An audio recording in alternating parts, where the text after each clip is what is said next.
You know, their basic, what you call it, the white cherry that they have. Is they never switch up their flavors. 7-Eleven switches up their flavors. Oh, you talking about QT? They Yeah, don't. Yeah, they QT don't will really always switch their have the flavors up. same They flavors usually have the same every shit time. all the The time. standard, right? Either you like it or you fucking don't. Fuck you, right? If you don't like it. So I went to the one I liked. You know, it was good. Stopped at 7-Eleven. They switched up their choices. I was sad to see what I wanted to see go, but I was like, man, let me see what they got here. Took a little sample of each. hmm Hit that cotton candy one time. I was like, oh, we have a winner. You can't do that at fucking QT. It's all the same shit. You've had it all a million times. $2. 7-Eleven. Don't change your world. 7-Eleven should be paying me. I should be making money for this right here. Like, this is good advertisement. I'm putting in a very good word for them. They're dying out here to QT, but to be honest, in the slushy game, they shouldn't be. They're strong there. They sell their own products now, like QT, Seven Yeah, Eleven. they basically sell everything QT doesn't. They're very anti QT. Like if you go there, other than like basic Like I candies see, like I Kit see, Kats and I stuff. see, I see soda there that's uh produced by 7-Eleven, like 7-Eleven, their own brand and hmm flavors of soda. I was looking at their soda thing. I'm like, what the fuck, blueberry lemonade soda? What the fuck is this? Like, who makes this? 7-Eleven. It was pretty good. They had other flavors there. I didn't get to try them yet, but I was like, okay, 7-Eleven is trying to like get their own brand name products, just like QT got their So what's QT. going on with Vinyl and his gun? Are these gnome dudes taking it back or what?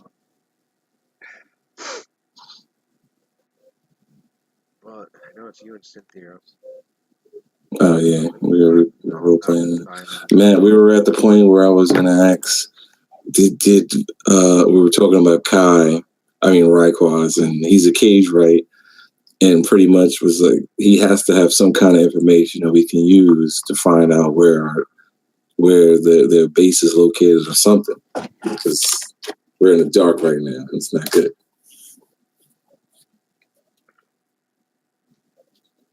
Um.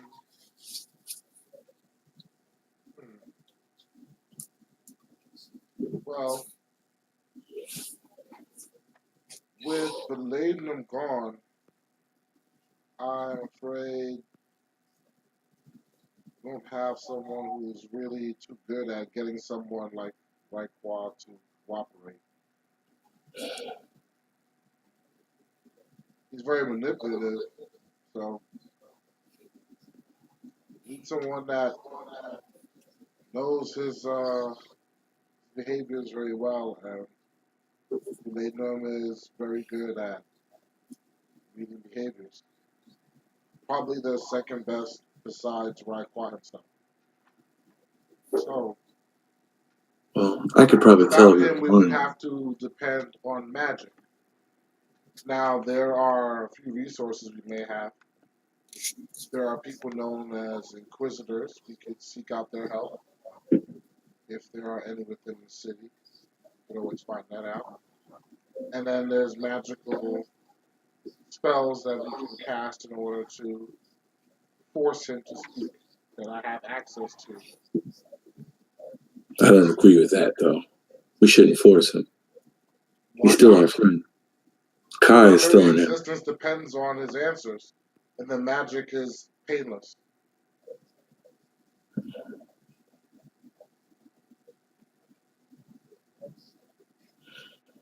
If I What had it happens if my it's way, I'd geas him and be done with it and force him to help us. I think deep down inside he'd probably want that. You have a reason to actually do something right. In fact, you do make she sense? turns around and walks away. She's gonna go pray for that right now. She's gonna go pray for Gias, cast it on him, and Lewis. Tell me why. I don't know why they would do such a thing, but to take Gias a step further, Lewis, they have this thing that you cast afterwards. It's like a complimentary spell to the Gears. It's a piggyback spell. cast Gears, then you cast this spell. And the way this spell works is even if the person dies under any circumstance before they complete the task, they rise as a revenant and will complete the task. And then they dissipate after the task is completed. Then they can go to the afterlife. I'm like, damn, son. Even in death, you will not escape this fucking magic. Damn, son. You can't even die in peace. You can be like, no, fuck it, I'm not doing it. Hang yourself. Nigga, you will get up as a revenant and do what the fuck you're supposed to do. And then you get to go, son. Damn, let's go. I think Rayquaza deserves that. Let's go. Let's You get it. can't cast that. That's gotta be an evil spell. It's not evil. No, Geass is an evil spell, It's man. not I'm evil. not talking about Gears. I'm talking about the one with the The Revenant. Revenant. I don't know, Cynthia. That doesn't seem very. What's that shit called? I don't know. Yo, hold up. Let me find out something. I don't know if this is the When I right read that path. We shit, I was shouldn't. like, yo, think of the game designer. What kind of fucked up you gotta be to sit down and think of this? Because it's such an obscure spell. Like, who walks around casting Gears all the time? No one. But the game designer found this fucking powerful, obscure ass spell. Was like, you know what? Let me add a little knife twist counterclockwise for this shit right here. Even after you die. Come on, bro. You ain't need to do that. It wasn't necessary. Unnecessary roughness. And then made it fifth level. Made it lower level than Gears itself. I really Well, let's be like, damn, like you advertising this shit. Like you really want niggas to just do this to people. Why make it fifth level? Gears is like what, level 8, right? 6. 6. Niggas gave it to you early. You can't even cast a spell. You're like, yo, we know what you got coming up in 2 levels, buddy. What the hell is it called? You're talking about this spell. I don't even know fucking where this shit came Lewis, from. man, you sound mad annoyed because you know it's not right. No, because I know you probably can't cast that shit. I'm casting that shit. He needs to feel it, Lewis.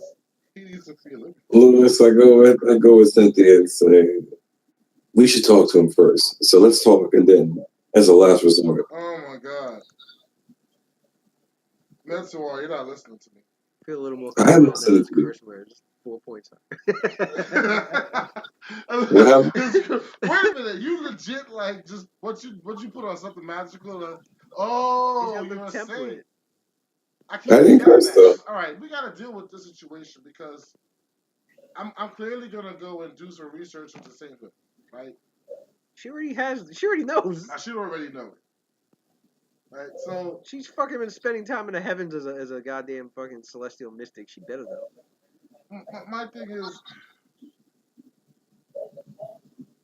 you're like a very unique kind of saint because you know it's Why is he amazing man shit? This shit don't the sainthood as far as like just the outside of like what you are, just like what you represent in the world is very eye catching or should be, and I don't see that happening. I don't see that happening for you. Like you should be for like your religion. You're a saint of that too. You know. I know. A hotel. Anyways. Oh, you did that in character? Or no, like, are you talking? Or are you talking in character? He's talking out of character. Oh, nigga, my character's godlike, son. Get out of here. What you talking about? Everyone knows Mentor. You don't have to. It's not about if you respect me, Cynthia. The people and the gods do. No, I mean, not Cynthia. Watson. I'm just saying I don't really see it in character, so I was just curious where it was coming from. I mean, I heard you say that you're like out there feeding, you know, the hungry and the destitute. I get that, but it's not like you're like doing anything. I don't know how you're like getting like you go and you buy the food and then you just hand it out by hand. Like, do What you you buy mean? a cart? Do you own like a place to put the cart? Do you Like how Yeah, I own a whole school. I pay. I give people free education, you see, free I didn't know all that food. shit because you never talked What about any of that. you I never hear mean? not even You out of know? character. I thought he Well, posted you it in never. WhatsApp. I He's haven't seen posted it. it in WhatsApp. I haven't seen it. Yeah, Wait, was it in that's private? your own fault I have then if not you ain't seen paying He it. might have sent it attention. to me in Okay, well private. there you go. And that's why I'm just curious. Like, how is it? Because there's a whole What He has a you lot organization of mean? behind capital. You you. know how much capital he has right now? No, I Do you know don't. how This is much? never talked about. That's what I'm saying. Like, what? Because Metsuar is not the kind of person that talks about He's that stuff. That's got He not even a just part of your story, nigga. Is what I'm trying to say. Like, he's got yeah, but yeah, he owns a I have school. okay, but like he's not interacting with the school though. Like, No. so like That's what he how? told me be, though. He said I'm putting money into it and I own it, but I'm leaving it autonomous. He doesn't he's like he invested in it and then just let it be. So you're yeah, still but money at the situation. So you're Tony Stark. Yeah. no, I'm not Tony Stark. First off, You And look how literally much one, just capital. He's you got just now said you he's threw money got at it. You walked away from it. 215 goods, 210 influence, 210 labor, and 205 magic. He can rebuild. How? I don't see this nigga He talking to can nobody, son. he can use this that he invested and rebuild so much of Cauldron right now How? You know what I'm on saying? his what you downtime. All mean? the resources he got When was this from downtime shown to you? between the chapters, and you guys kept getting money, and he wasn't really using a lot of it. He was It using sounds some to of me it. like it's off all panel shit. It was That's what it off sounds like. panel. Okay, okay. So now with Nah, the there's character mad being a times. character to I this to with the question I puzzle mean look, you you can't know look at me sideways. I I think it's off The, panel the shit. problem is I know Watson. he said it. I Watson. know he said it in WhatsApp a couple of times. I think it was a one line, and nobody paid attention to it because And he then didn't put much. because my charisma is He 6, I'm kept. not supposed to put much All attention right. So into let's it. do this right now, so I can role It play. was a one line sentence. I'm putting money into the city. So Let what me. I did was I just threw capital on top of his character sheet.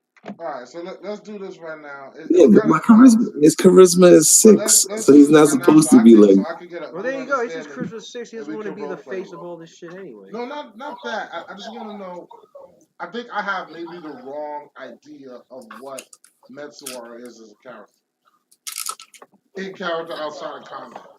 I think maybe that's what it is. So if you could just He's like Triton. That tell goes to for me, his combat.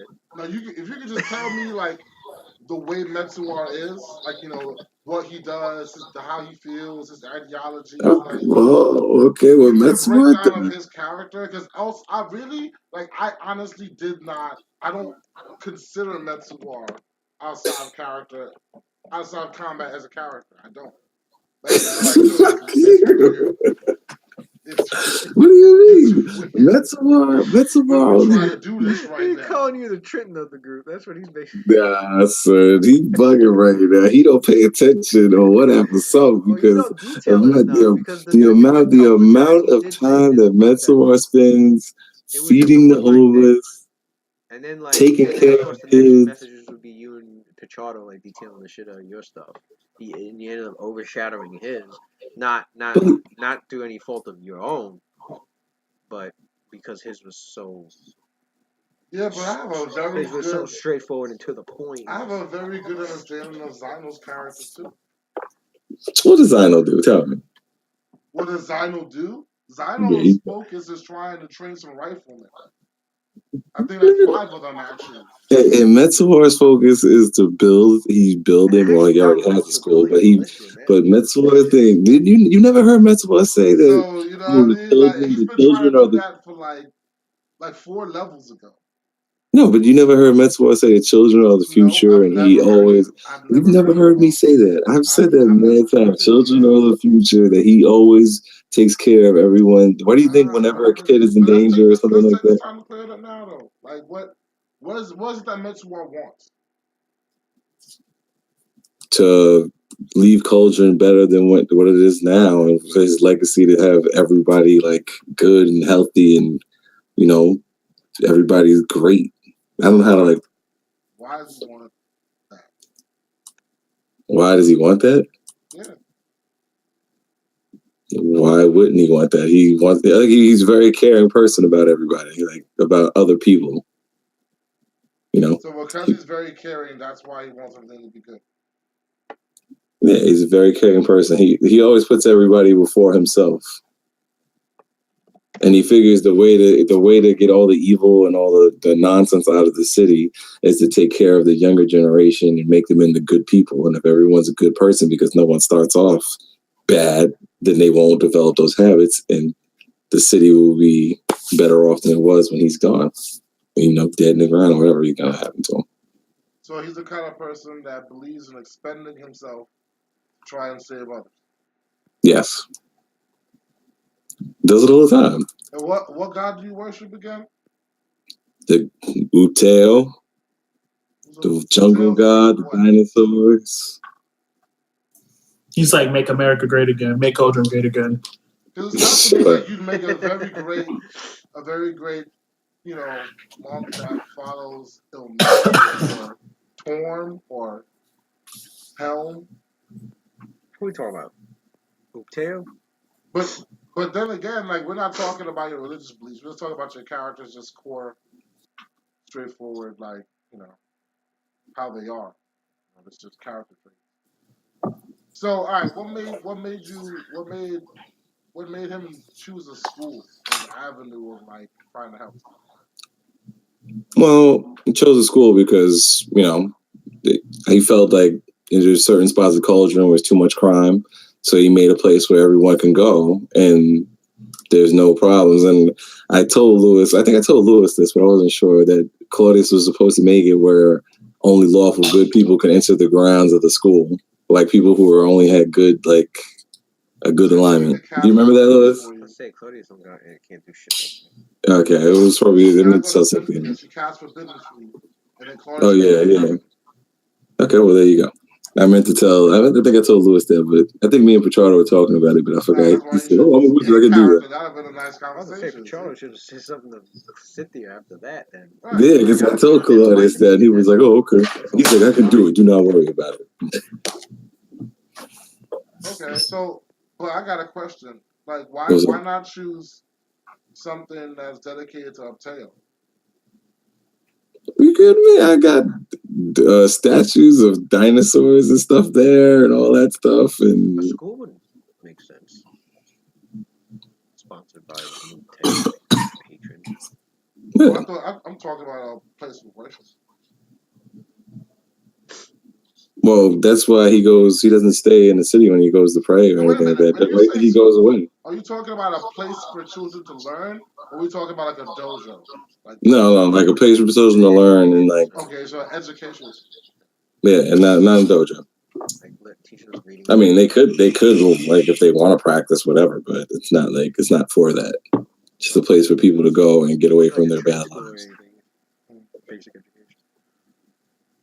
You can come down to Cynthia. You can want to come to the school. You can teach.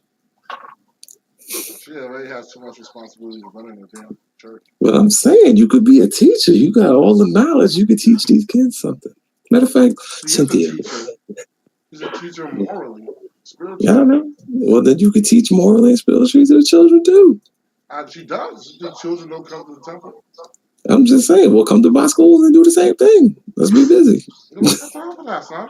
So why you supposed to be lawful good, son? Get out of here. She is lawful good. Prioritizing what she's doing. Bitch evil, casting geese, making niggas revenants. That don't even considering how big part of life Uteo is to the Chaltons in the region. Yeah, that's right.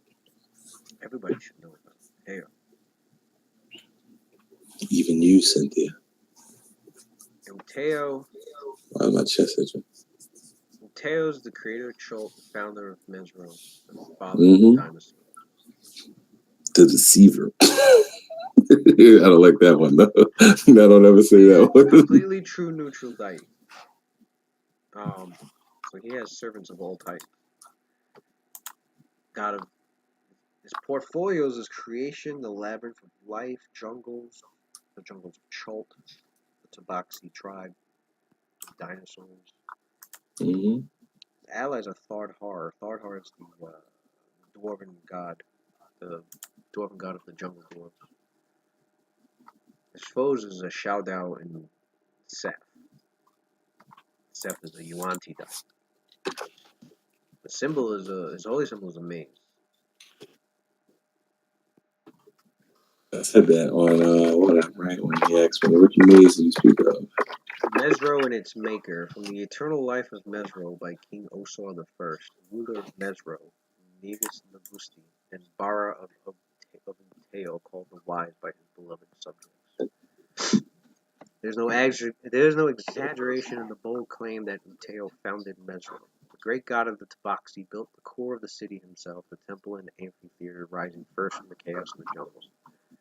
Mesro was to be the place where all people of Chult could learn how to pass through the maze of life, how to best reach the heart of all, and how to discover the true nature of the world. It became that. Yet Mesro also became a place where thieves and charlatans preyed upon pilgrims, where men and women and children came to beg Uteo's help with the most insignificant of problems. Yes, I know all this though, but I'm talking about like I know this, but his domains are like protection, I think planning, balance, and something else. And Mez is very big on protecting people. That's what his thing is. He protects. Uteo created the I Barai think. to help If I remember, when I read it. To help them deal with those distractions, to resolve the petty demands of the throne. The 7 Barai were chosen from the citizens of Mesro and gifted with special powers. Over time, the Barai became the rulers and defenders of the city as well, but that was after Uteo left the Tabaxi to find their own way in the world. But it is also true that Tabaxi tried to make Uteo a household god, a god who had to prove his worth by healing old men's aching joints, by settling arguments over the ownership of goats, by proving each and every day that his power could be used to make life easy. But Uteo, who created the labyrinth that is this earthly world, made the Tabaxi to live there. He stayed in Mesro to teach them how to best pass through the maze. He would not destroy the everyday trials that were its walls. Finally, there came a day when Uteo said, "If the people wish to cry and complain rather than listen to my wisdom, then so be it. I will leave them to wander the maze of life without my guidance." Then he returned to his home in the sky and refused to speak to his people again while they were mortal. And that is why a Tabaxi must die before he may meet his maker. Uteo is a primary god worshipped by the Tabaxi. The Tabaxi, the jungles of Chult used to have several, even a few dozen tribes at one point. As time passed, the tribes ended up assimilating with one another. It came down to just 2 tribes eventually, the Tabaxi and the Ashaudao. The Ashaudao were basically, they ended up getting corrupted by the evil spirits of the jungle, and they ended up destroying themselves because of it in the end. And now the only tribe left is the Tabaxi, which has been, right now, they're just called Choltons. So the Choltons are the people, the Tabaxi is the tribe. But because there's really nothing tribal going on anymore, they're just one group of people. They're homogenous now, basically. Although he's considered the leader of the Cholton pantheon, such a description is misleading since in a sense he is the only god in the Cholton pantheon. The multitude of nature spirits and the essence of the Cholton jungles are simply aspects of him. So, there's river and jungle tree spirits and that reside in Chult, and they're all considered like a part of it. The dinosaurs of Chult are universally held by the Tabaxi to be the children of Uteo, but they lack sufficient sentience to venerate him in any meaningful fashion. Uteo is commonly depicted as a powerfully built Cholton male of indeterminate age. He has distant eyes and skin the dark brown color of fertile earth, closely cropped black hair, and neatly trimmed goatee. He is endlessly patient and rarely emotional. Uteo maintains a palpable emotional distance from both mortals and other powers. He seems to stand aloof from the daily dealings of the world and his followers. In truth, the very act of creating Chult divorced Uteo from the inhabitants of his creation. Uteo bridges that chasm by manifesting as both a varied host of spirits and as the essence of the local jungle, but this absorbs a large fraction of his being, leaving him little time to directly interact with his followers. This splintering of Uteo's being has also had the unexpected result of freeing his dark primeval essence. The shadow of Uteo has coalesced into a separate being, Ashaudao the Shadow Giant, who strives to nullify everything Uteo has wrought. Uteo is incapable of perceiving Ashaudao, and hence is relatively powerless to protect his followers from the Shadow Giant's machinations. Though he cannot perceive a shadow, he is diametrically opposed to his ideals and actions, such that shadow is listed as one of his enemies. The peaks of flame are a chain of 3 volcanoes which dominate the southern part of Chult. Beneath one of these volcanoes stands a gigantic iron door that leads directly to the realm of the dead. It is said that Dendar the Night Serpent, she who gorges herself on all the unremembered nightmares in the realms, will break down this door when the doom of the world finally arrives. From beneath the volcano, will slither forth to swallow up the sun. Uteo long ago agreed to stand guard against the day she finally appears on Toro in exchange for dominion over the humans of the Chultan Peninsula. It is said that if Uteo defeats the Night Serpent, the world will be saved from total annihilation. Because of this ancient pact, the members of the Faerunian Pantheon have never tried to extend their dominion into Uteo's future.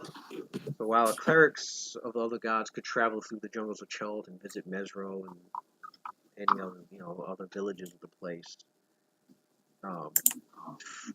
it's extremely frowned upon to try and start converting people, and though attempting to convert people or to establish bases of worship and religion right there in his domain. He maintains a cordial relationship with Thardhar, Lord of the Jungle Deeps, who protects the wild dwarves who also inhabit the steaming jungles of Chult. Together, Uteo and Thardhar ally against Seth, the Great Snake, and his Yuan-Ti interlopers who seek to subvert and enslave their followers.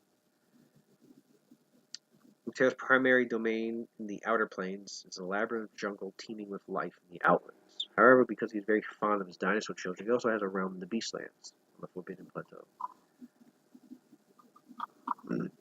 When he's troubled or wishes to withdraw from the cares imposed on him by his human followers, he retreats to the plateau to roam it as a gigantic Tyrannosaurus Rex. Sound familiar there? Definitely does.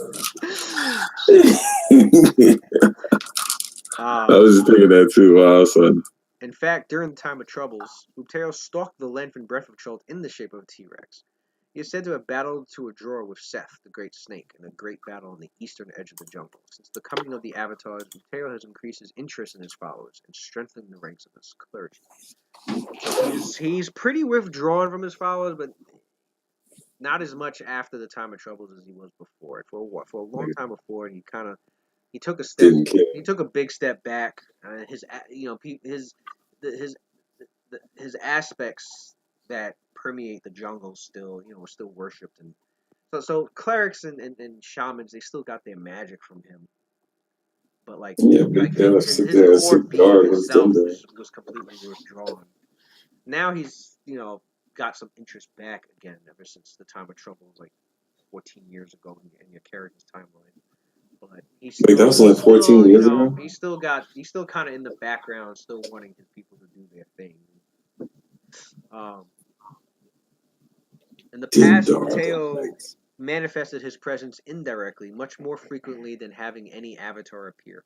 Though even so, his appearances were sporadic and his messages open to a wide range of interpretations. Sometimes a vision of his placid face, that of a Chultan male of indeterminate age, would be witnessed as a warning or an omen or a blessing. Since it never spoke, it was difficult for Tabaxi to determine which the image was without further divination. Since the time of troubles, Uteo has already manifested on at least 3 occasions in the form of a thunderous roar, similar in volume and effect to the sound that would be created if every dinosaur in Chult bellowed at once. Uteo manifests aspects of his being in the form of the essence of the Chultan jungle, and as the vast host of spirits that inhabit the land. Uteo is served by the children of Uteo, as the dinosaurs who stalk Chult are commonly known, and he often acts through them. Many of the Chultans venerate Uteo. These people believe that he created the jungle and all the humans and animals that populate this hot green microcosm. He also raised the holy city of Mesro from the jungle with his own hands and resided there for a time, until the people drove him into the heavens with their nagging demands. Uteo watches over the world with disinterest, letting women and men go about their lives without any interference. He demands no formal worship, but in return offers little divine guidance. The 3 main religions that have evolved in Chult and the surrounding areas, such as Thindal. They bear little resemblance to the pantheistic faiths elsewhere in Faerun. All 3 religions venerate aspects of Uteo. whether their faithful recognize that fact or not. You got the jungle druids who worship the essence of the jungle created by Uteo.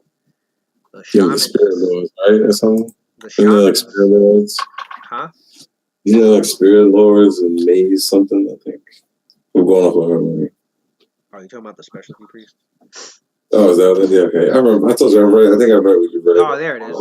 The shamans, who are known as Yeah, the so spirit lords, venerate the myriad I spirits was right. of animals and of nature, all of Told you which I are was researching, fragments, son. all of which are fragments of Uteo's greater being, and that's his father is a shaman, so he's a spirit shaman. He's a spirit lord. Was I should say. Hey, come on, man. Why you gotta throw that shit up in my face? What about us leading them son? The Maze Walkers were a type of specialty priest. They venerate Upteo directly as the creator of Chult, the father dynasty, the founder of the great city of Mesro. In larger clans, priests of two or even all three of these religions can coexist, though more often than not, such diversity of opinion is a sign a clan has grown too large is about to split into smaller units. On a day-to-day basis, jungle druids get along with maze walkers and with shamans of the spirit world, known as spirit lords, while the spirit lords and the maze walkers tend to disagree on things sacred rather vehemently and quite often violently. Damn, son. Still, while most tribes contain a priest from only one of the three main religions, the average Cholton practices a hybrid form of worship that combines all three. Throughout the jungles of Chult, priests of all three religions are equally common, but maze walkers make up a slight majority, while jungle druids and spirit lords dominate the more remote regions of the Chult. So, obviously, in the more populated areas, you're going to see clerics of Uteo, whereas deep in the jungles or more isolated areas, you'll see the jungle. Jungle You'll see the druids. druids or jungle druids specifically, or the spirit shamans, the spirit lords. Priests of Upteo of all varieties eschew formal titles aside from their profession, though affectionate titles of respect are sometimes given to them by their clans. The only true temple to Upteo is known as the Temple of Upteo, or the Maze of Life, and it dominates the city of Mesro. Yeah. Members of and clergy from all three faiths may worship there. The temple does not hold any organized services, though impromptu ones may be organized amongst those present That's at where the those temple. immortals are, right, Lewis? In Mesro? What The immortals, the the seven? guys that don't age. Was it the seven Barai? Yeah. Yeah. Yeah. Upteoans and the clergy are very tolerant of other faiths, allowing them to be practiced in peace in Chult and even in the holy city of Mesro, as long as their practitioners do not attempt to forcibly convert fellow Upteoans. Due to the agreement between the Faeruni and Moharandi pantheons and Uteo, clergy of other pantheons who attempt to establish more than temporary shrines will be discouraged from doing so by their deities, at first through visions and then through more heavy-handed methods such as the cessation of spell granting and special powers. So, the nation of Thindol is not in Chult. It's right outside of it. It's mixed with Tashalans and Choltans, so that's why, and Cauldron's considered a part of Thindol. So that's why you see a temple. You see a temple to Helm and the Tempest and the small tower to Lathander, and then you got Valandum who opened up the temple to Maynard. I want to see somebody open up a temple to And Dendar.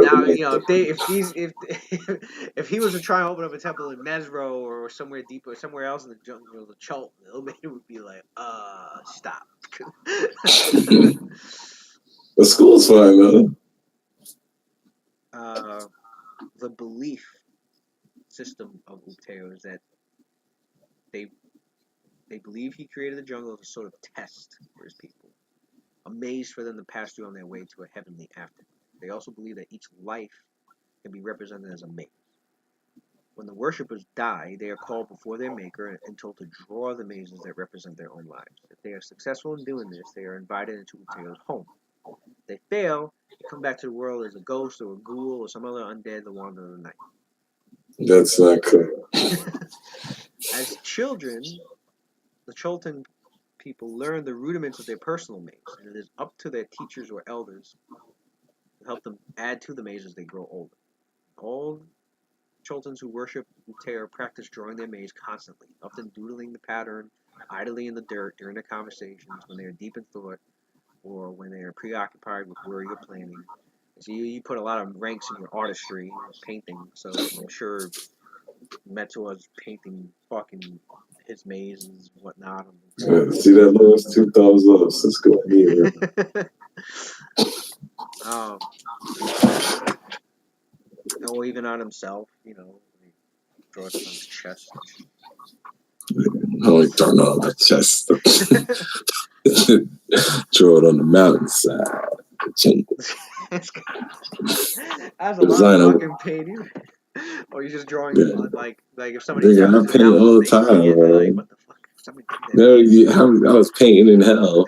People were like, what are you doing? The maze walkers, which are the clerics, they also look upon the world as a maze through which people must pass in order to reach an eternal reward. They are passionate in devotion to helping others overcome the trials of mundane existence, but can sometimes place more reliance upon hope than action. While the worshippers see only one deity in the world, many of the Tabaxi recognize hundreds of spirits and elemental powers that control their world. These spirit worshippers may agree that Uteo created the jungle, but they firmly believe that the many supernatural beings around them control the day-to-day operation of reality, and thus merit appeasement and worship. So, if there's like a water elemental chilling in the river or somewhere in Chult, like the people in the area that live in the area, they're gonna worship that water elemental. To people, to people outside of Chult, somebody from Sword Coast or wherever, they're like, oh shit, there's a fucking water elemental here. To the people though, that's a part of Uteo. That's a little Yeah, aspect because of it's him. everything was. I know what you mean. Someone else is like, it's one of us will kill him. Right? What the fuck is water elemental? Or if, some fey creature or whatever. Like there could be some jungle fey spirit living, like a jungle dryad. You know, sages would be like, oh, that's just a tree spirit. She's a fey creature. She's an individual. Whereas Whereas Tuff's people that Orbiter worship would have been Uteo, they're like, like, oh no, my god, son. she's a part of Uteo. Like she's another aspect. In fact, the spirits of the jungle are all aspects of Uteo, so those who choose to venerate the spirits instead of Uteo are worshipping the founder of Mesro nonetheless. Just as there are Tabaxi who see the hand of Uteo or the workings of the spirit world in everything they experience, there are priests who worship the jungle itself. For the jungle druids, they serve a special place in life, siding with neither the spirit lords nor the clerics of Uteo in the debate over the nature of the world. However, just like the spirit worshippers, those Tabaxi who worship the jungle are simply venerating Uteo's creation and hence the creator of Chult. But the druids, as much as the druids are venerating the jungles of Chult, they're basically giving power to Uteo because he's part of the fucking jungle as well. Mm-hmm. In Chult, dinosaurs are often referred to as the children of Uteo. It should also be noted that the Cholton dinosaurs are warm-blooded creatures. That I did not know. I didn't know that either. Interesting. The monstrous lizards, unlike humans, demanded nothing of the creator god once they were placed in the jungle, so some of the faithful considered them the favored creation of Uteo. As such, they are seen as agents of fate. If a hunter kills many dinosaurs, the clan understands his or her success to be merely a reflection of his or her place in Uteo's heart. If a woman or man is killed by an Allosaurus or a Pteranodon, it is because she or he did something to upset the natural order. In other words, the victims only got what they deserved. So if you're chilling in the jungles and some velociraptors come and tear your ass apart, pissed off Uteo, too bad for you. Right? The day-to-day activities is the clerics. They see to the general spiritual welfare of the clans while trying to prepare the Tabaxi for their trek through the maze of life. They teach children and adults the history and lore of the Tabaxi peoples, provide counsel about important life decisions such as marriage, and attempt to mediate inter-clan and intra-clan disputes, and help teach and uphold the law of Mesro, where they are predominant. Mesroan law, with rare exceptions, mirrors the codes found in other lands ruled by lawful good people. Spirit lords seek to smooth their clan's passage through this spirit-infested world. They live to ensure the clan does not offend an ancient ancestor or elemental power by missing a ritual or sacrifice. They can also coax favors and knowledge from the capricious and jealous spirits. Jungle druids attempt to get the scattered clans to learn how best to fit into the web of jungle life. They are often cast in the role of clan healer and also accumulate and pass on knowledge about animals, animal behavior, and plants to the tabaxi. Jungle druids are often the trainers of the few domestic animals at the tabaxi. It is not unusual for clans to have a jungle druid or two in their ranks, even if they officially venerate either Uteo or his spirits. Most tabaxi consider themselves religious, although they show it in ways that astound travelers from other parts of the realm. There are seemingly scores of Cholton sacred ceremonies and holy days, many of them particular to ancestors that have passed on, time of the year, location that they're going to hunt at, move to, pass through, or necessary before performing certain activities, such as hunting a certain animal or burying the dead. Yet when their small movable stone altars are not being used for these ceremonies, Choltons treat them as if they were just another rock. The Maze of Life, the preeminent temple of Uteo, is the heart of Mesro, created by Uteo almost 4,000 years ago. The temple has withstood assaults by the Batiri, the jungle goblins, dinosaurs, and worse. The temple stands at the center of a broad circular plaza paved with cobblestones. It's 9 stories tall. It boasts flying buttresses, rows of stained glass windows, glittering dome of pure gold.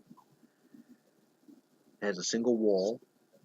From whatever angle the temple is seen, the view is exactly the same. The temple walls are built of interlocking triangles of crystal. Anyone looking directly at the crystals become entranced. Visions of what the ensorcelled person wants most in life will appear seductively before their eyes until he is physically forced to look away from the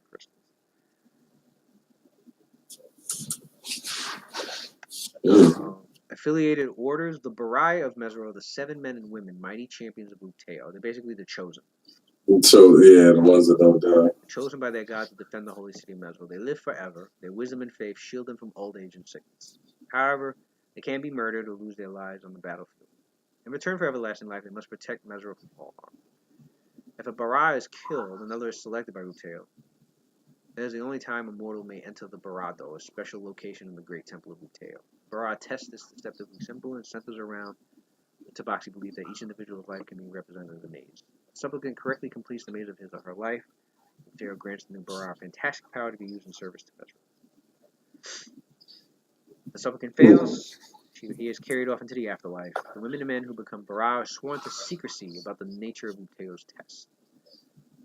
The powers of the Barai often dwarf those obtainable by mortals, and until they are slain, their lives can span thousands of years. Many of the scattered clans of the rural Tabaxi worship Barai's intercessors of mighty Uteo, similar in station to the saints of some faiths, or to the proxies of the powers in the Planescape campaign setting. Many clans can trace their roots back to one or more of the 7 paladins first chosen by Uteo to protect the holy city of Israel. The Barai live for the defense of the city.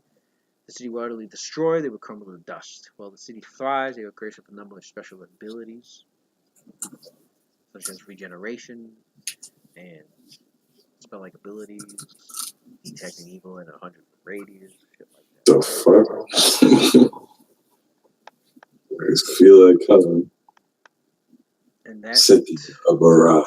And that, since since your characters have been in the area long enough, all information that your characters know in concern with the god Uteo.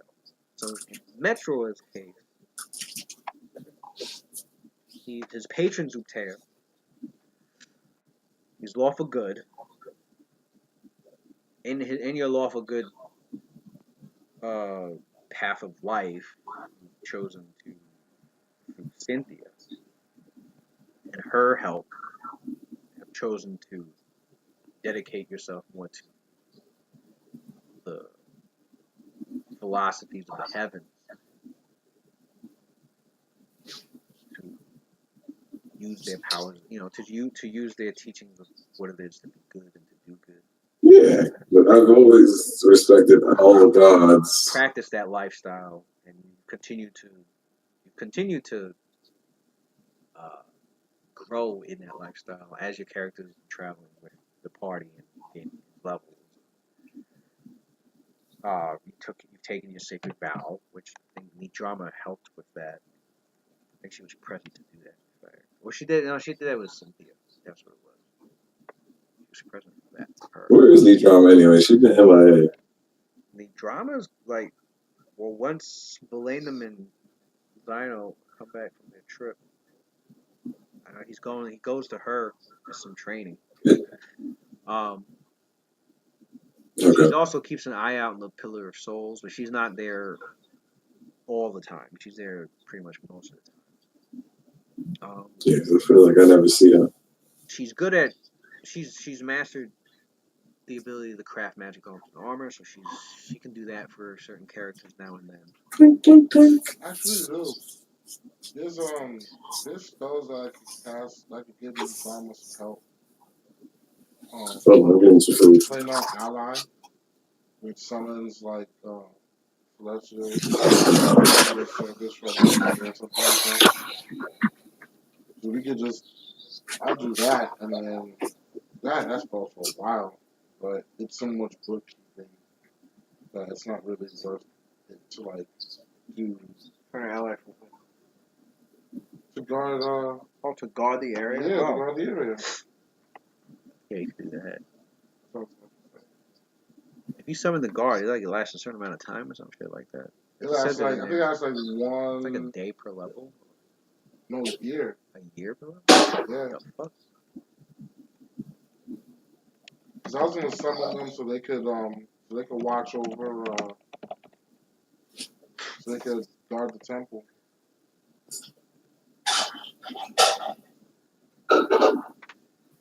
Now, let me ask you for one task and payment. Test my range from simple to complex. Simple. Guard the goddamn place. Let us know. If you can't guard it, escape and come to us and let us know. Creature will call payment a variety of forms. Oh, I'm thinking of a different one. I'm thinking of the versions in Book of Exalted Deeds. That one's a sacrifice. It depends on how long the test. Not has it.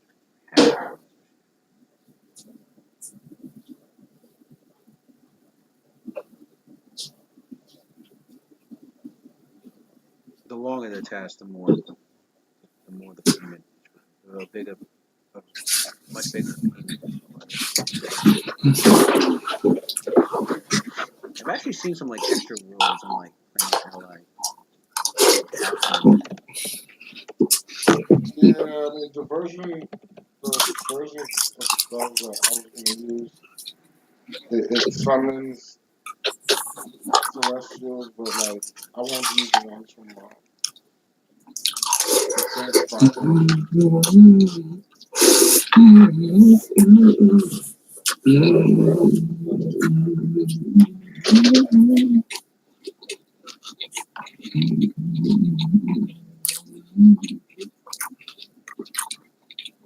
real heaven.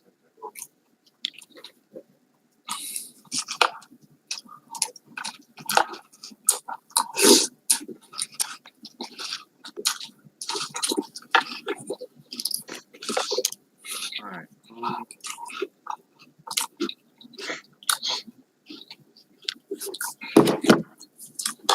My bad. Eating food. Now, what did Watson say? He said he was talking about helping you drama or what? So yeah, Mentor's case, the school that he opened up teaches math, teaches the history, teaches the kids has a religious bent to it, teaches them about Uteo.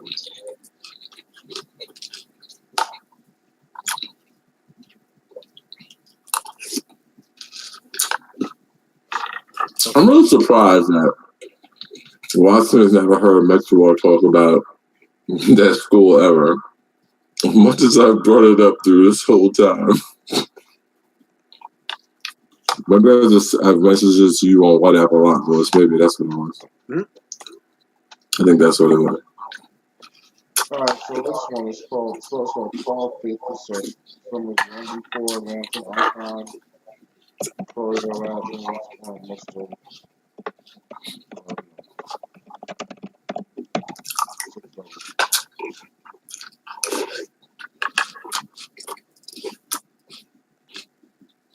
Alright, so we got Zion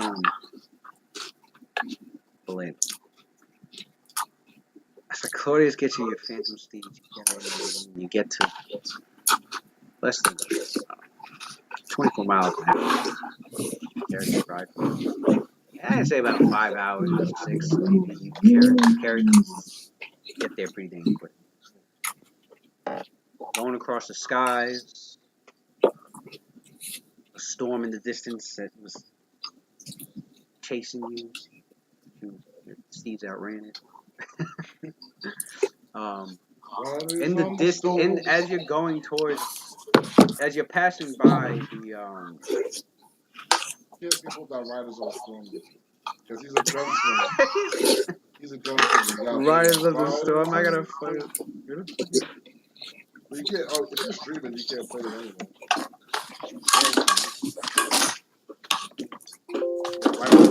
Lyrics. I thought they blocked that. They probably would block it. Riders on the Storm. Is that what it's called? So, I only know the fucking in the hook. That's pretty much it. This is 2018. Something bold. That's a good song. Riders on the storm. Into this house we're born. Into this world we're thrown. Like a dog without a bone and hunter out alone. Riders on the storm. There's a killer on the road. His brain is squirming like a toad. Take a long holiday. Let your children play. If you give this man a ride, sweet lamb. Gotta get that old western fucking. Riders on the storm. Into this house we're born. Into this world we're thrown. Like a dog without a bone and actor out alone. Riders on the storm. There's a killer on the road. His brain is squirming like a toad. Take a long holiday. Let your children play. If you give this man a ride, sweet memories.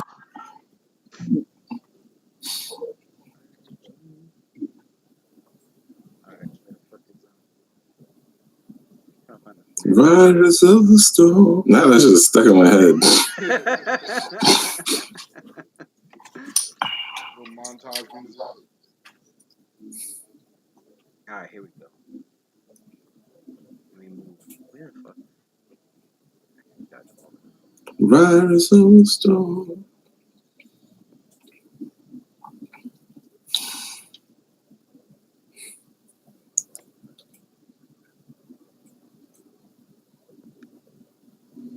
There we go. You guys haven't seen that. What's happening with the map? You doing something with those? Lewis of the Storm. You guys see that map? I see it.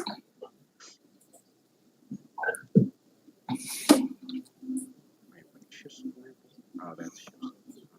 So, Cauldron's here. Cauldron's right. So what your character's, going across the land. Findle, the landscape of Findle has always been filled with like water. It's filled with waterways because as you can see right in the center is the Goofen Gulf, and there's a lot of rivers that from the mountains that it's like one big water basin.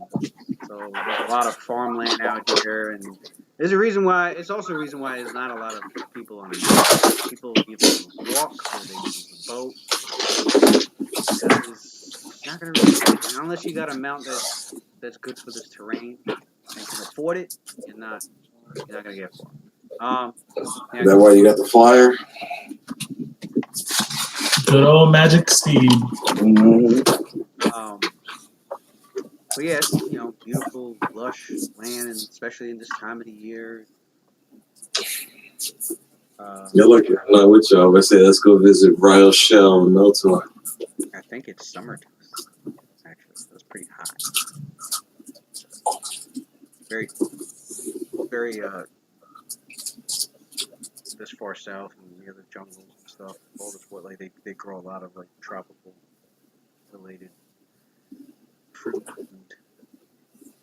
Yeah, let's go visit Royal Shell and Meltor.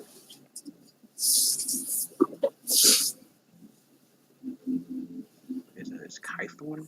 Yeah, it's Kythorn. So it's like in the middle of summer.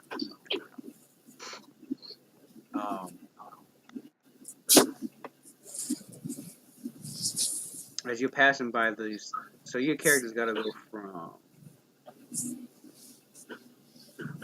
This is Valeno and Exana, right? here to here, basically. Hey, I think this is far. But as you're passing over this area, this area is right here is known for the river Tishing is known for a lot of the lizard folk and their tribes live in that area. Okay. And they kind of stay, they stay as much as away from humans as the humans try their best to stay away from them. But sometimes fights happen. They, the two end up losing.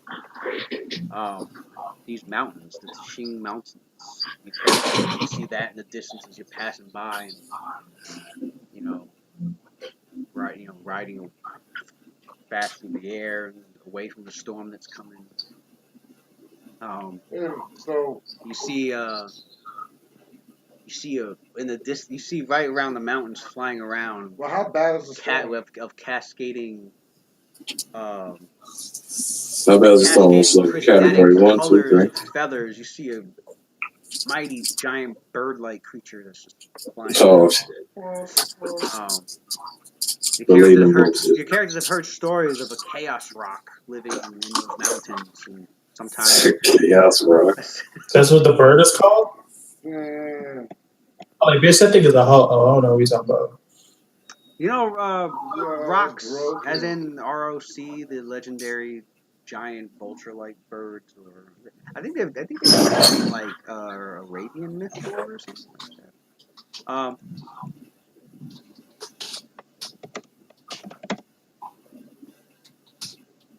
D&D they had it where they're like, well, it depends on the campaign setting. When D&D had it where they were like massive fucking eagles. That's what I thought. They were like giant eagles. But like they could pick up freaking elephants like monsters. Yeah, like they're big enough to just pick up an elephant. That's how big they are. Damn. It depends on your campaign. Some people envision them more as like vultures, or big monstrous fucking vultures, as opposed to like an eagle. I seen that in Sinbad. Remember that old movie Sinbad? They had a like it was kind of claymation. yeah, they had a villains. I think it had two heads though. It was like a two-headed vulture. Yeah, it was like That's considered a rock. Like that's another version of it. If you got the rock, he's a demonized bird. Oh, the rocks.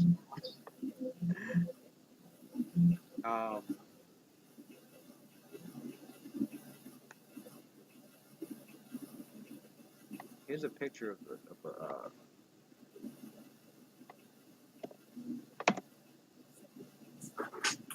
that's a picture of the Chaos Rock. Chaos Rock is like it's like the rock, but it's not. It's it's more of a magical beast than a massively sized animal. It like I said, the colors of its feathers are very prismatic, and it actually I think it even has like the ability to like shoot like prismatic beams of cascading light that affect you in a variety of ways, from burning you to sizzling you with acid and whatnot. Um,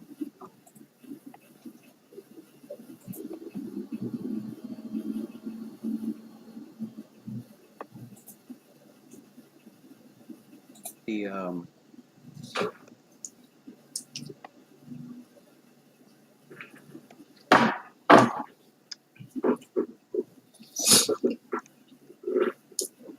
Titching Mountains is an isolated range in the northwestern Findle, and it rises up between the Hazur and the Sunrock Mountains. The Sunrock Mountains are the mountains you guys are familiar with, because it's where Cauldron is located. The Hazur Mountains is where the Gold Dwarves have settled, and they got their own autonomous settlements there. The nation of Findle doesn't really bother them. They have like amicable trade relationships with them. They don't try to enforce any sense of dominion over them, and vice versa. But politics. We can go on forever about that with the dwarves and the Findle people, but skip that. It overlooks the Tushan coast. The Titching Mountains are largely devoid of wildlife, and that's thanks to the presence of this chaos rock. It layers at the top of one of the windswept peaks. This colossal avian preys on nearly anything that moves in the surrounding region, and has been known to attack ships that venture too close to shore. And you can see it, not coming your way, but you see it like circling around its nest somewhere over there. Like you're probably getting ready to go on a hunt. But your characters are going away from that. So,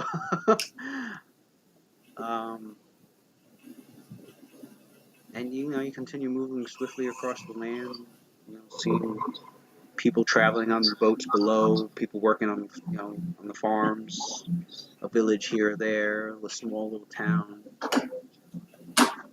mostly villages and hamlets. Until you see Lundeth in the distance, and you can see all the water mills that are spaced out at different intervals from the Hazur Mountains, taking advantage of all the water power that's coming down from the mountains. And you can hear the sounds of like smelting and all this a lot of like craftsmanship work being done, and the mills, they're using the water power to like power all sorts of like technological devices.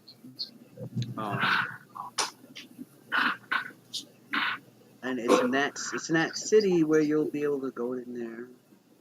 Your characters obviously fly down and start to ride towards the city. Unless you fly straight in from above, which wouldn't be a wise thing to do. Your character, you and Zyno and Delaney, obviously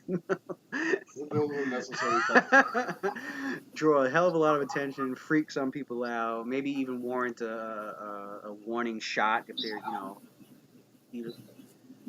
never be too cautious.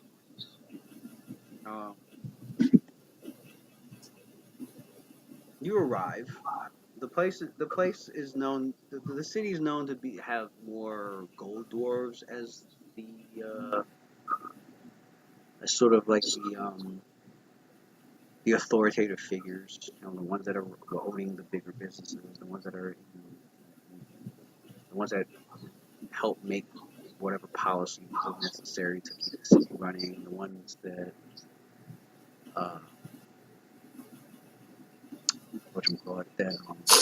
help run the city pretty much. So it's like a combination between the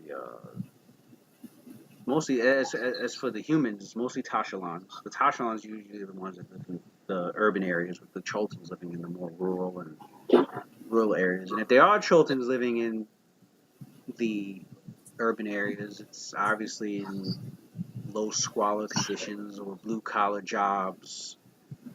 there is a human ethnic problem in Findle. It's been going on for a while. The Chultans are being treated as pretty much second-class citizens in comparison to the Tashalans.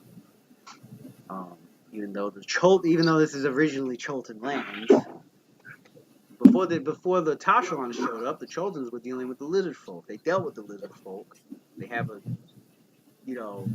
leave me alone, we'll leave you alone kind of relationship with them. And then the Tashalans moved in. And the Tashalans are a people who are mixed with Kalishites and a couple of other human ethnicities that live in the more out, um, more out towards the eastern part of the peninsula. Yeah, there's plenty of history concerning this region and the relationships between the Tashalans and the Choltans. You see mostly, Choltan workers, Tashalan middle class, and merchants and politicians and gold wars. Um, but you get into the city through its gates. Um,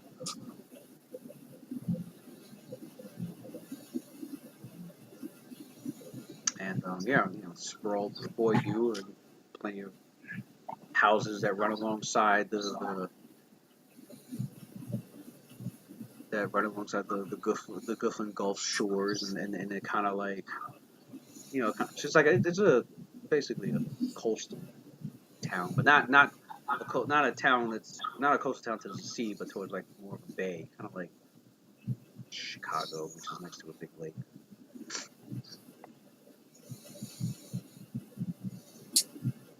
Um,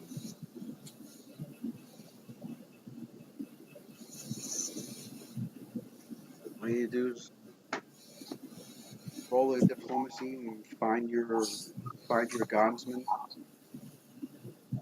Well, I mean, do we have to go through any sort of like weapons check or anything? If he is walking Uh, my no, sword's in his yeah, it's just the two of you. You're walking in as travelers. They look your way, and keep like they eye you. Um, it is a toll, which is not because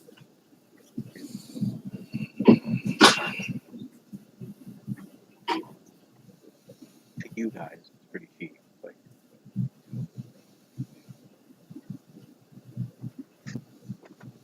um, Irritated, Zionel says to Valatinum, there's no war here. It makes me irritated that this is where we need to go, or this is where I feel I need to go. And it's almost as if nothing's happening here compared to where we were. It's nerve wracking.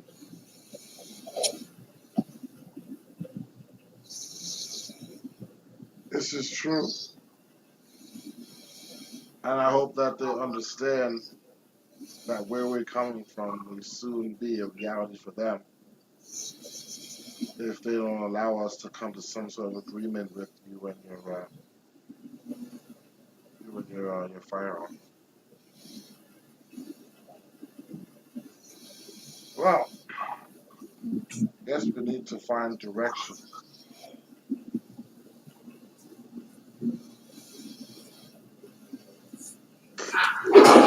So the guy who I paid my silver to, I said, Mom, we're looking for an establishment that is in reverence to God. You know, so that church is strong. Just trying to get in contact with God.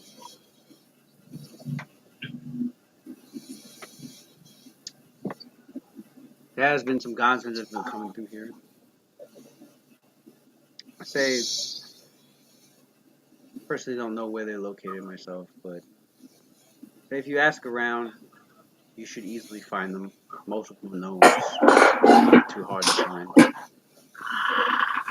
They like to hang out up and around where the watermills are at. Just pointing to like areas of the city that are higher up in elevation. So there, you won't have too much of a problem finding them around there. If you ask around, they stick out. You sure?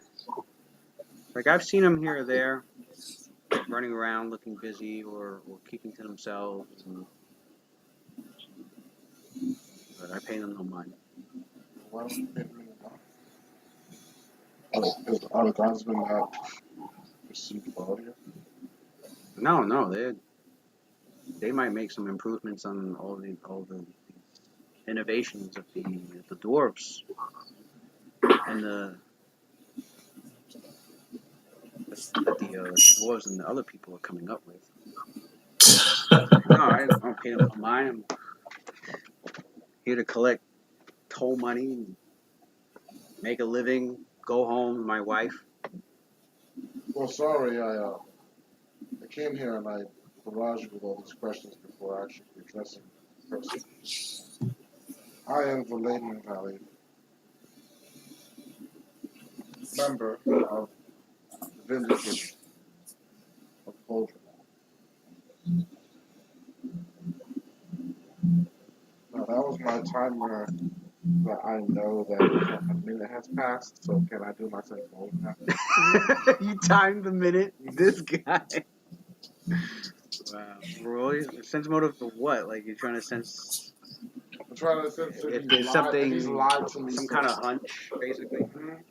Because he could be telling me something to set me up and send me somewhere. Oh, this guy's mad. All right, roll. I mean, like, we're vindicated. Could be anybody. Fuckery. You show up there, and be like, good. There. They're like, we got the rifle and the martyr right now. Let's get him. They're separated. Now we can jump them. Cage Rice be thinking of some shit. If they think they gonna catch me sleeping, they're wrong. Cage Rice set up some false fucking guard. He was so trapped. Gee, I need to look up reputation modifiers. Because I'm pretty sure not too many motherfuckers walk around full plate in the middle of a jungle unless you're related. These niggas acting like they don't know me and shit. Oh, whoa, yo, I'm like, all right, niggas. Me too. Catch this sense motive right quick, son. Because you tripping, son. Nigga walk up talking like he Voltron and full plate. And you just all right with everything. Like, normal nigga, it's okay. Yeah, the dwarves. Yeah. The guys been out paying on no mind. All right, nigga, sense motive.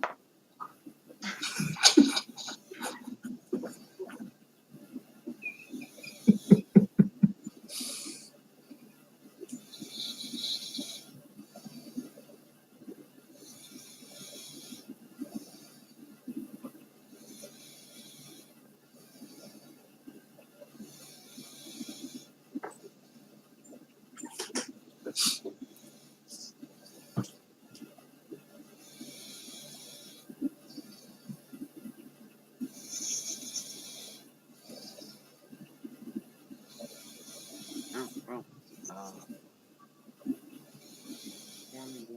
Your 36 total. Your fame is what's your level? What's your charisma? +4. +4. Without magical enhancement? No, it's +5, sorry. Charisma's 20. That's without magical enhancement. My fame is not too much mine,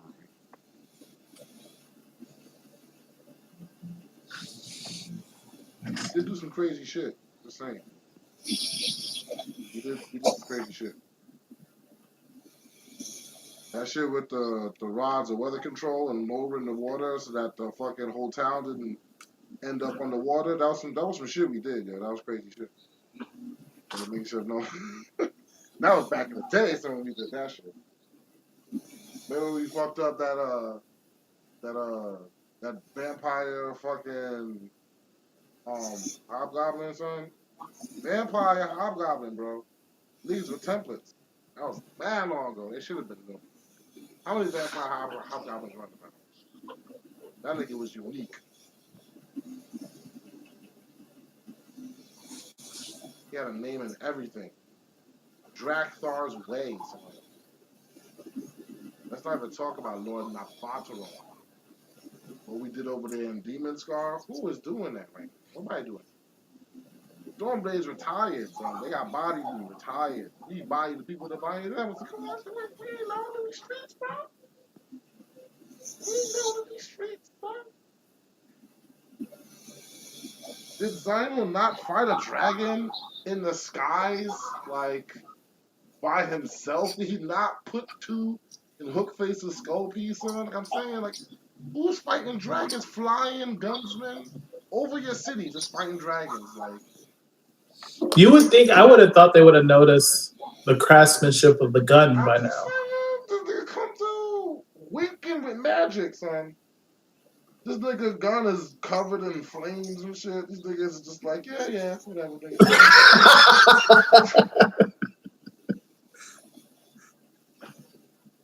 I like how niggas act like we ain't walking around like +5 full plate. Do you understand like how we look? Like motherfuckers should be like, damn. Cause I remember playing Final Fantasy, and when I first start the game, I look like a fucking bum, bro. You walk outside, you see that one dude level 99, you know goddamn well when he walk up to you and say hi. There's a difference between the two of you. This nigga armor and all shit looking dope, nigga looking mad nice, magic winking everywhere. You know he higher level than you. You know what's up. He's just like, Damn, all these things gave you. I'm sitting around, I got a whole army, son. I got an army, my nigga. I got my own adventure crew, my nigga. I'm just saying, son. I got followers, son. Motherfuckers like, who's this nigga? I don't give a fuck. I ain't on Twitter, nigga. I know who you are. Okay, B, I understand. I understand. You don't got Facebook? Instagram? Yeah. Just watch the news? Yeah. Tell you. It's pretty famous, though. Come on, what's the word? What says motive, man? This nigga is really that nice. This says Hold motive. on. I'm trying to see if you got any benefits with this fame. Yeah, we don't have to pay this toll. That's what it is.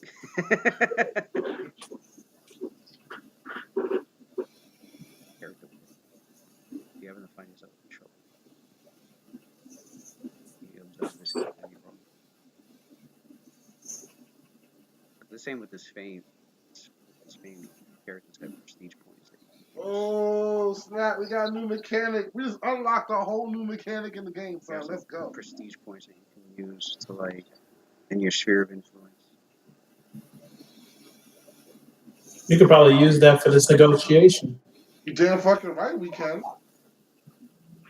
Fame points. Fame points.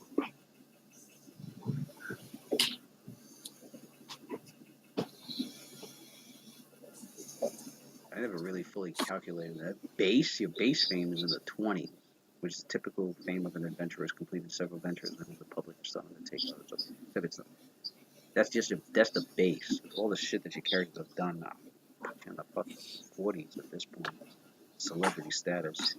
Yeah, so you walk around and shit like Madonna and fucking Jay-Z and shit. Like, you know, Meek Mills just went back to jail, right? Goddamn shame. 2 to 4 years. That's crazy. Violated parole. I wonder what it was. Was it smoking weed? Was it It was a 10-year-old gun charge. Damn, I knew it wasn't weed or a gun. I knew it. Because he just got out, so I know he wasn't trying to do nothing too stupid. So either he had a burner on him, or he showed up smelling like weed like a dude. Damn, so back to jail. His last album was fire, too, yo. Damn shame. There you go. You can use it for a privileged meeting.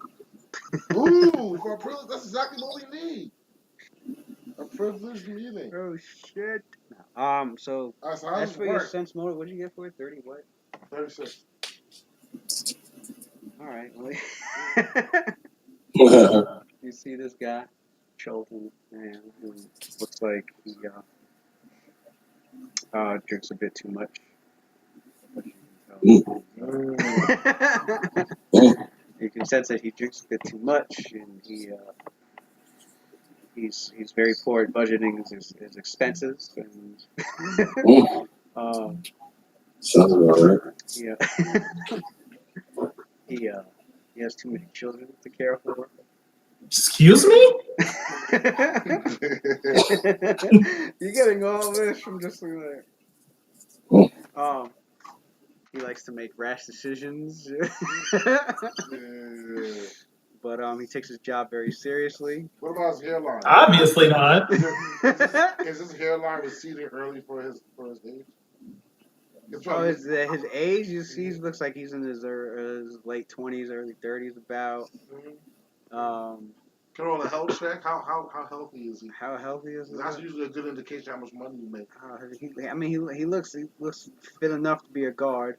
So I mean, he takes care of himself when he can. But he's bad. But he makes bad decisions when he can't. Like not pulling out. That means he probably. Wait a minute. So I asked him, do you gamble? On occasion. Yeah. So you would say you're a gambling man. Not all the time. Why? Oh, as for everything else, he's telling the truth. This man's a drinker. I know a drinker when I see one. Well, Heavy drinker. My friend and I, who also likes to gamble. Although you can also sense like Whoa. this uneasiness with him as well, as if like he can sometimes get himself into trouble when it comes to money. So my friend and I, we were really looking for these gunsmen. You said they're right down this way. Well, he pointed to the area where you can get your information from pretty quickly. He doesn't know exactly where they're staying. He doesn't know where they're located, but their interest lies in those, up there with the wars and the watermills. What was your name again, sir? Burundi. What was that again? Burundi. Well, sir, if this is it within your sector? And I don't want to have to take you away from your post, but I was going to ask you if you could escort us to where you're going. It would help us tremendously if we approach with a city official. Well, find yourself a local guide around here. There's a few over here looking for patrons to sell their services to already. It's like I would recommend Walehi over there.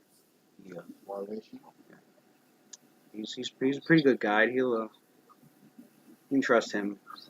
He's usually pretty busy, but he's open for services now. You need a guide. All right. So for your help. So Time and welcome to Moon Death.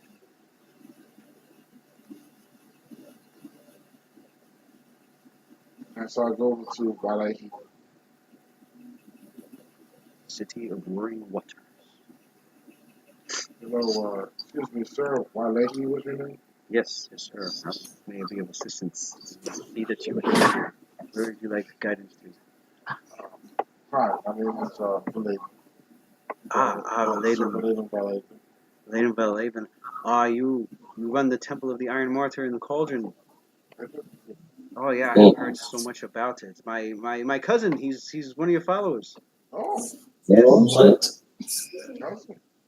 What's your last name, sir?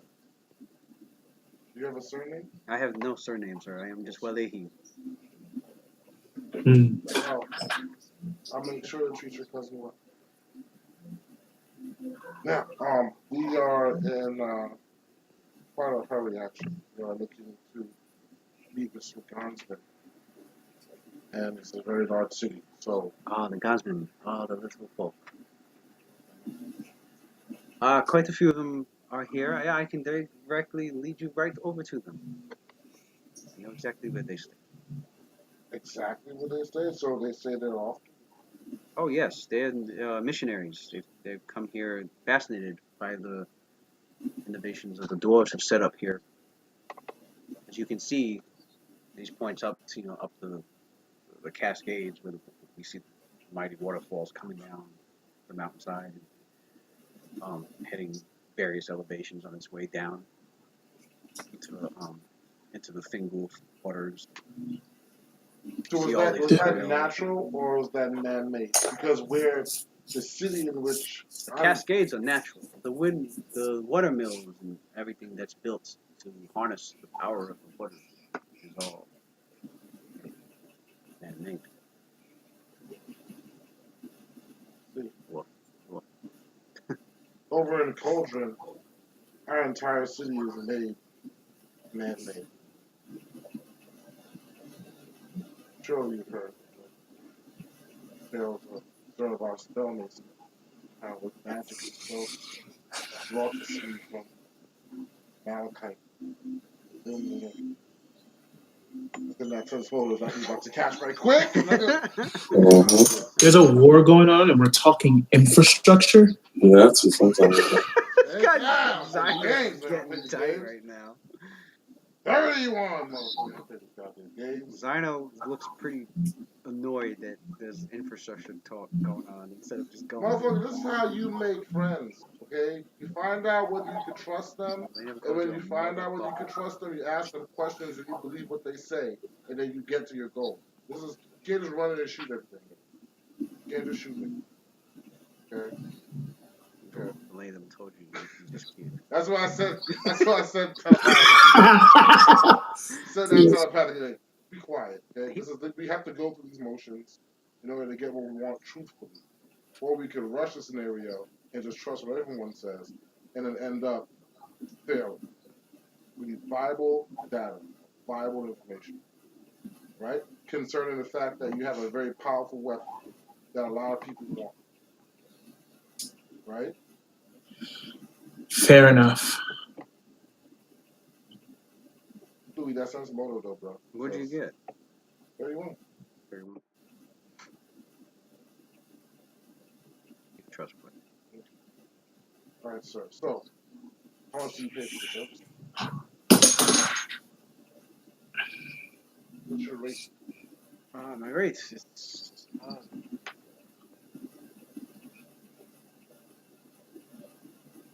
need to open up my paper. Well, it tells you 5 copper an hour. Fair enough. So then, after that, Dino. All right, so you tell Dino that while they're there, they should, go handle this scenario, but also take a look um, at what they have there as far as like what they sell, because we're gonna need to come here to get materials to rebuild Cauldron.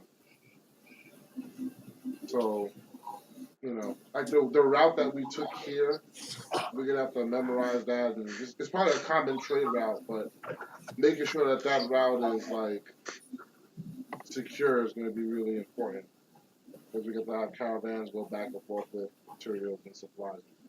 Because this really is the nearest biggest city. And to rebuild a city, you'll need like lumber and all that shit.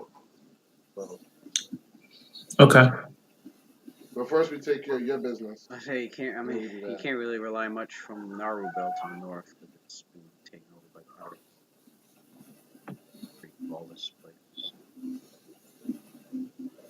That would be the coast, and east, but fortunately, it's a haven, and the nation of Thindle hasn't really devoted any much resources to dealing with the problem. And so it's too big of a problem. Considering it's coastal, it's always gonna have that risk. You're gonna need constant vigilance there. Naruville, yeah, it's a small city, nominally the northernmost city also known as the City of Sea Snakes, lies at the western end of the coast near the eastern edge of the jungle of Chow, directly from the coast. The city is built into the sea caves that honeycomb the walls. A small natural harbor surrounded by steep cliffs claims the territory. Now, Aruba claims a territory that stretches from the eastern edge of the jungle to the Tiching Mountains, from the northern slopes of the Sonrak Mountains, the Shining Sea. They claim all that. But yeah, they claim the area that yeah.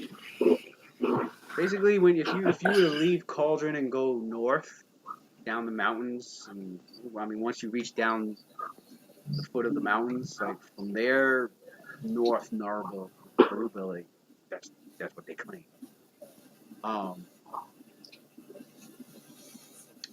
Claudius, the sanctuary would be within that territory, and residents of Narba have come to Claudius's tavern, but nobody's fucked with him or anybody there yet, and it would be a big mistake if they did. But that'd be a very big mistake. they, Man. there are nights where things can get rowdy when some Who wants to go mess with a traveling pirates or adventurers that are with pirates, sometimes come to this area before they trek like into the jungles for something. Ooh, this dude got some seedy dudes coming through his shit. But then again, he's Cali Luther, so I mean. It's situated right near the jungle, so like the establishment Claudius has now is like it has all sorts of visitors. It has local miners, it has local farmhands, it has travelers, it has merchants, it has pirates, it has brigands and thieves and explorers, adventurers, anybody that's about to go enter the jungles for whatever reason, herbalists, hunters. They want to go in and hunt some dinosaurs or hunt some great apes, whatever the fuck they can find in the jungles, bring back. Some triceratops horns, shit like that. He's got a ton of different fucking people that come to that place, stay there, move on. People that want to go through Narabel Pass down into Samarak, though anybody trying to go to Samarak would raise an eyebrow because it's like, well, you have passes through there. How do you get through how xenophobic they are. You got to go through obviously, you have business there because it's like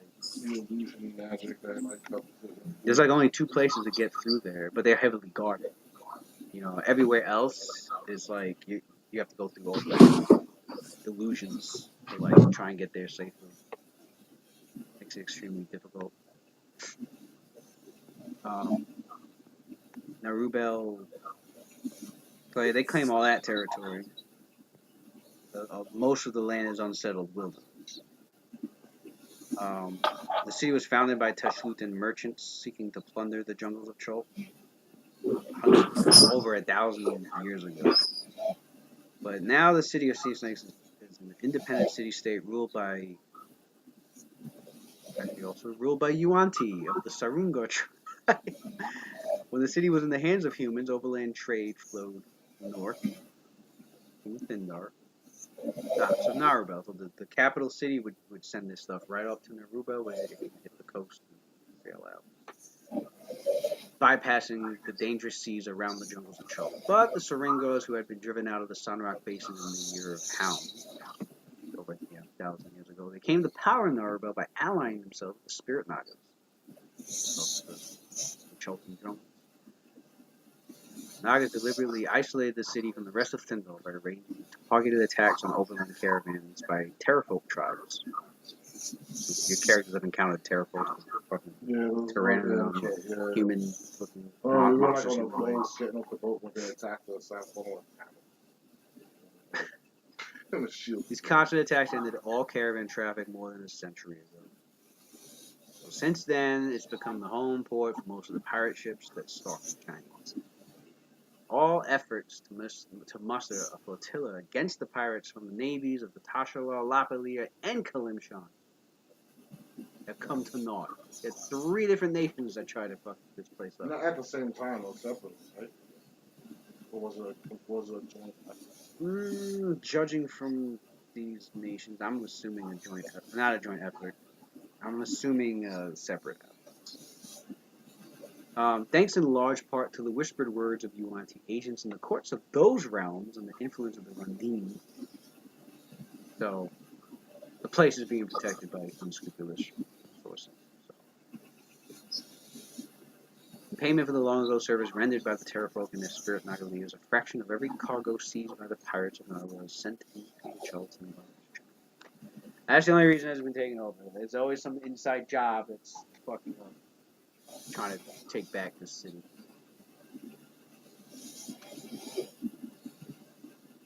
So Narbo, Lundeth and Thindar are the two places where they'll have to get the majority of the resources.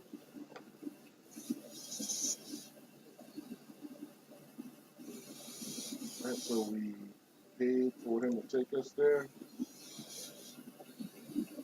Alright, so you're taken to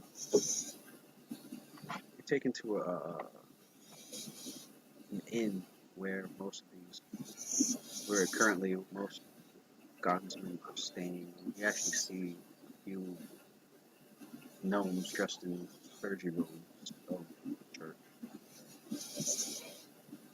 I wouldn't say robes. They are robes, but then covering, like, on the outside of their persons is all sorts of tools.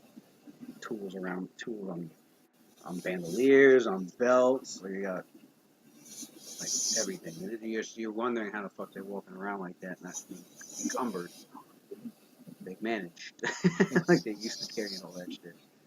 One of them's got like a contraption on his head. It looks like it can hold like, it looks like it can hold like a magnifying glass, or like pull out that shit. Well, I know. Another one's got a hat with like a crystal in the center that lights up and pushes on it. Oh, it's just Cynthia and Raekwon to make use of suicide force.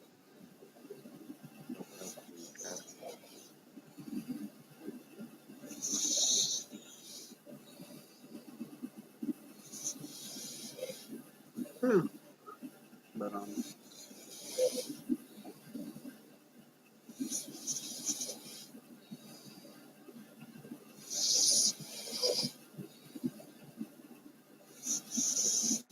so here you encounter here. What's the name of it?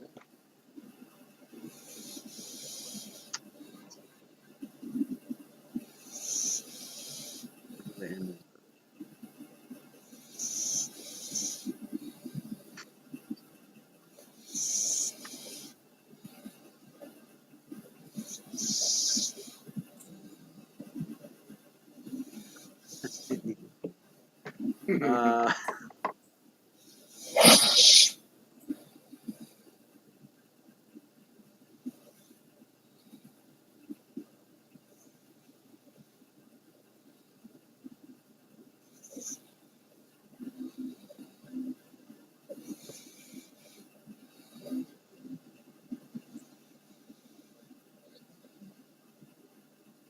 The end.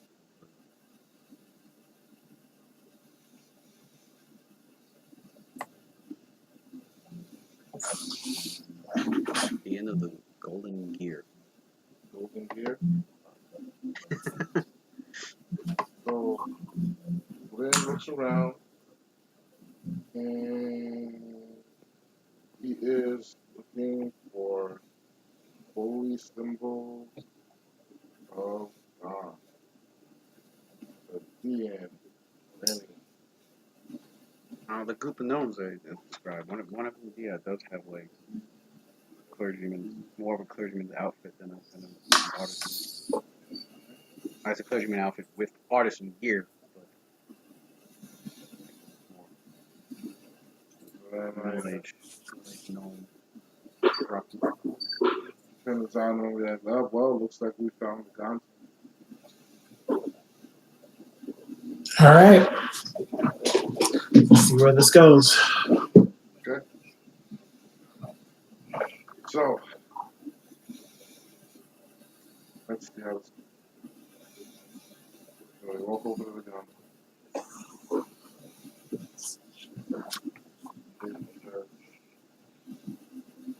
Hello.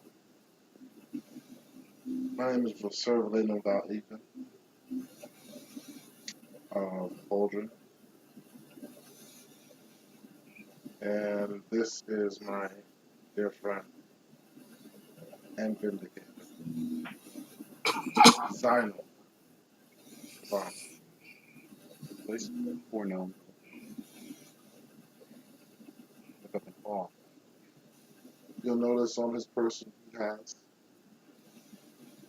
a weapon, and that weapon is highly sought after They all gasped when they see me. by your religious right. So we would like to talk, if we can, to someone from your organization that help us come to some sort of understanding. How we could somehow fix the remedies of this situation. So, the gnome cleric, the rock gnome cleric, got graffiti hairline, black hair, and top. Guys, spectacles. He comes forward. He's like, I am Rondell Rivenstone. That contraption hurts so much about. Alright, so Turns he to the says his name is turns to the rest of the gnomes. They start whispering amongst each other.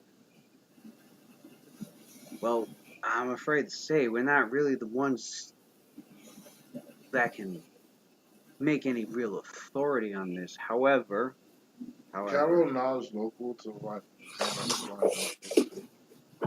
Is he like a person who's he well known? is local Lantan. He's not native. Oh, He's not a native. Would that be a knowledge religion then? If he was part of like Could knowledge religion if he's an enough figure in the religion. church, yeah. Okay.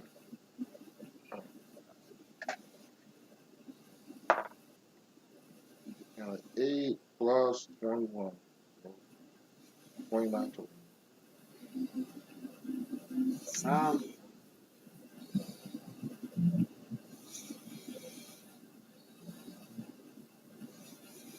You don't know a whole lot about other than his, he's a cleric of Gon, his rank, that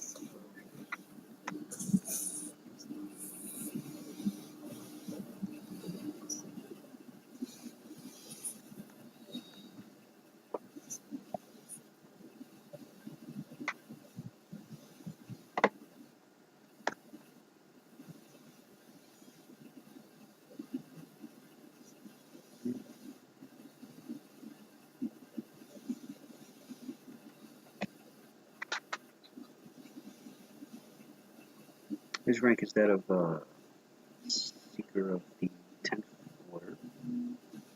Pretty, not a meager ranking. It's also not anything really higher up. He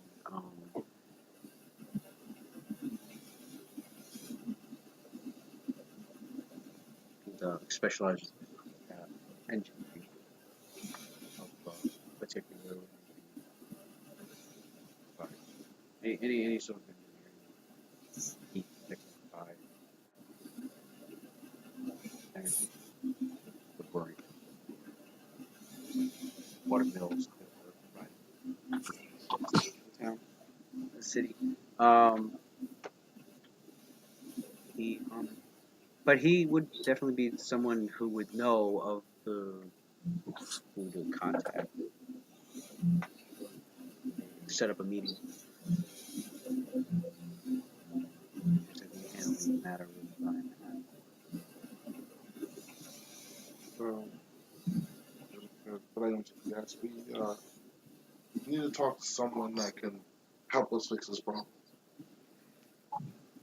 So if you could put us in contact with that person, if you could get one step closer, because in all honesty, we thought that this would be the best only place to come in contact with any representative from the Church of God. We've researched high and low, and it seems like this is the most likely place. None of us have been that far to consider going for it because it's kind of time.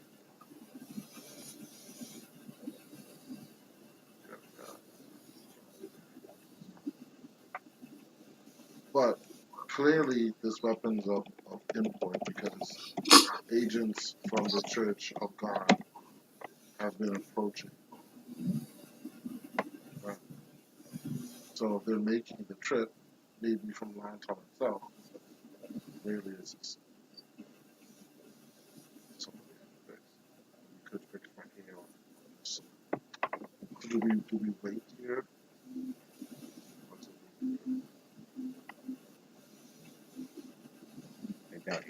Everybody's supposed to be. You leave me alone. So as you make the request, it will take a little bit of time, but I know who to contact. What of the church itself? Arrange a meeting, huh? Why don't we go to the church itself? Long time, like the great your house itself.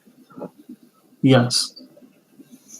Well, you're looking at a very long bureaucratic process before you can even probably get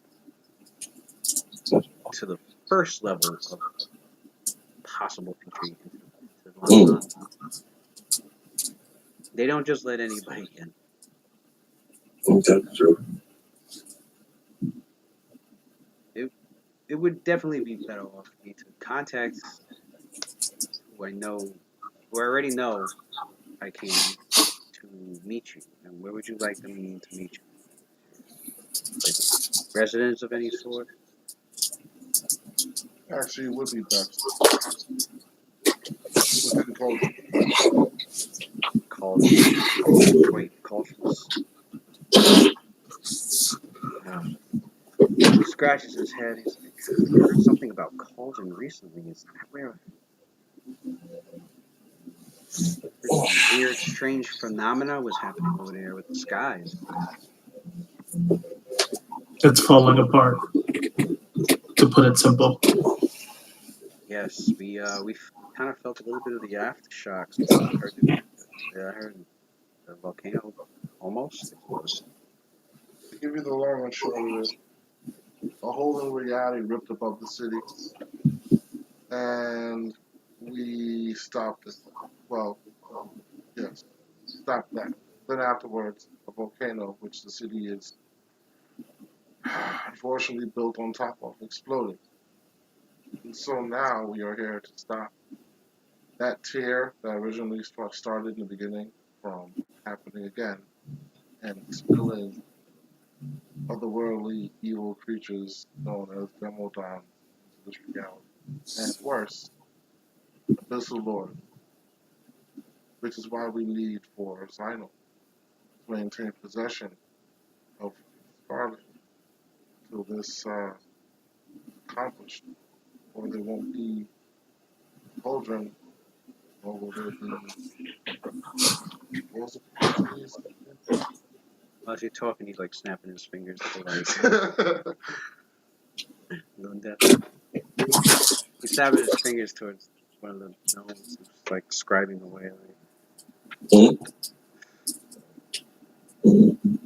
Also, unfortunately, there's a madness since we stopped his plans the first time that he saw after. He's affecting the world by slowly leaking into it. Madness is spreading. what's the name of this being? Well, I wasn't sure if I had spoken with Cynthia on being able to use his name freely may actually not be such a good idea. We're not sure whether that helps madness spread or not. But this will This madness will say. All right. I can help. I can share this information to help better prepare for this meeting. Sure. You will be contacted. Call me.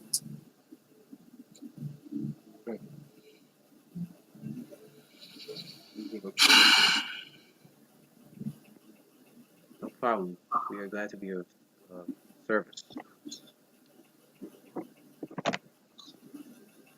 And like eyeing those like rifles, looking at it in awe, like.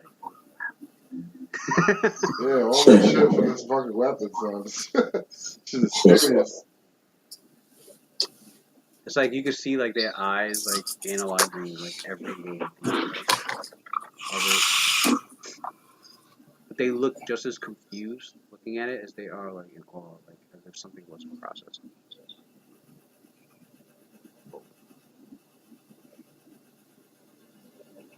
But Elena never really gave that much thought of how the weapon works or was created or whatever. Right. But like at any point he ever thinks about it, there's always like this blank,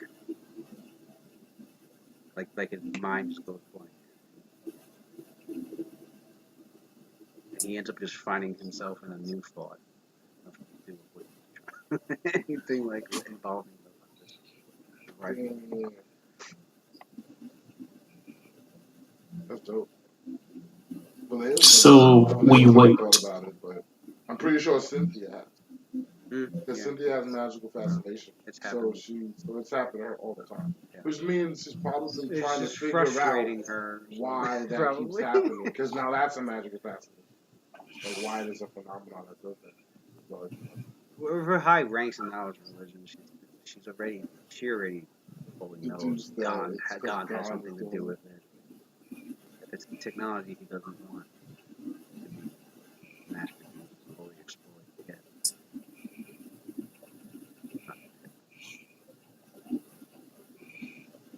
Name of that comic? I keep thinking about it. Got the name of it. Oh, you're talking about Shield. That's what it was It's called. legit. It's It was called Shield. Shield. Oh. It was because it's Shield before it became like a government Before the agent. government bureaucratic Right. agency. Before it was just based Okay. on with the shield Yeah. behind it. That was godlike. With those two being Did they agents go? Did they together. go anywhere further with that, or was it just one shot? No, it was. I think it went to. Cause I kept looking for them to continue it, and they never did. They just got put out like I think volume 1 and volume 2, and I got both of those. I don't think I read volume. Were they in the same book?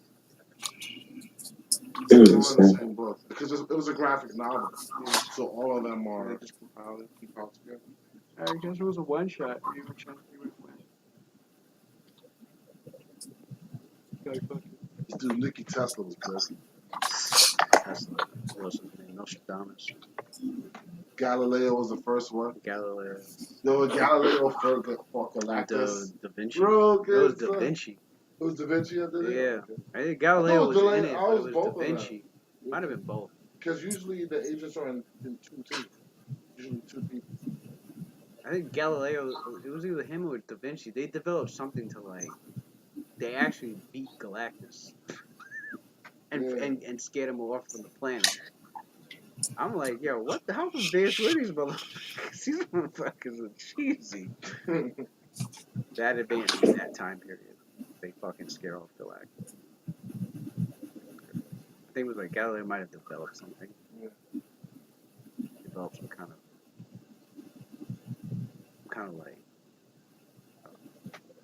lens that focused like energy right through the lens, and it hit into Galactus. It stopped. And this guy, Richard, Tony, fucking dad, Tony Stark's dad, Howard, both of them faked their deaths and shit. Fucking to join this group. I was like, dang. Yo left your whole life. They left their lives. Howard Stark and Jonathan Reed or something like that. Yeah. Left their whole lives behind.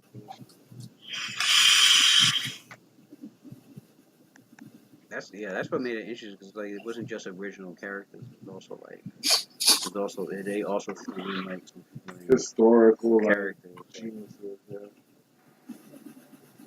There's a couple of geniuses that we need help with. Do a job.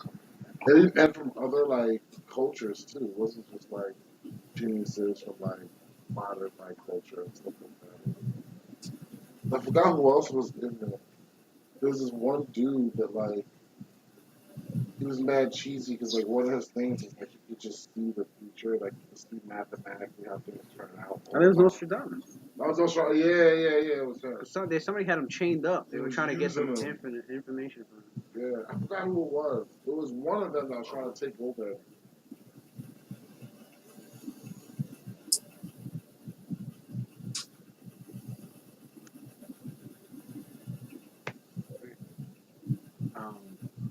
Designer. I mean, Claudia's giving him away there. Hold on. Those mounts last 23 hours, so I think they could crash and get back on the steeds. And,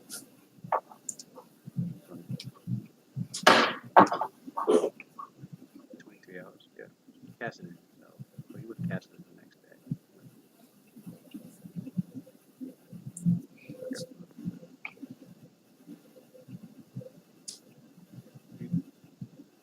Alright. Here we get back. Land and designer get back there. Designer was busy crafting. Now he's busy crafting the boat. Land was busy with training followers and managing things called.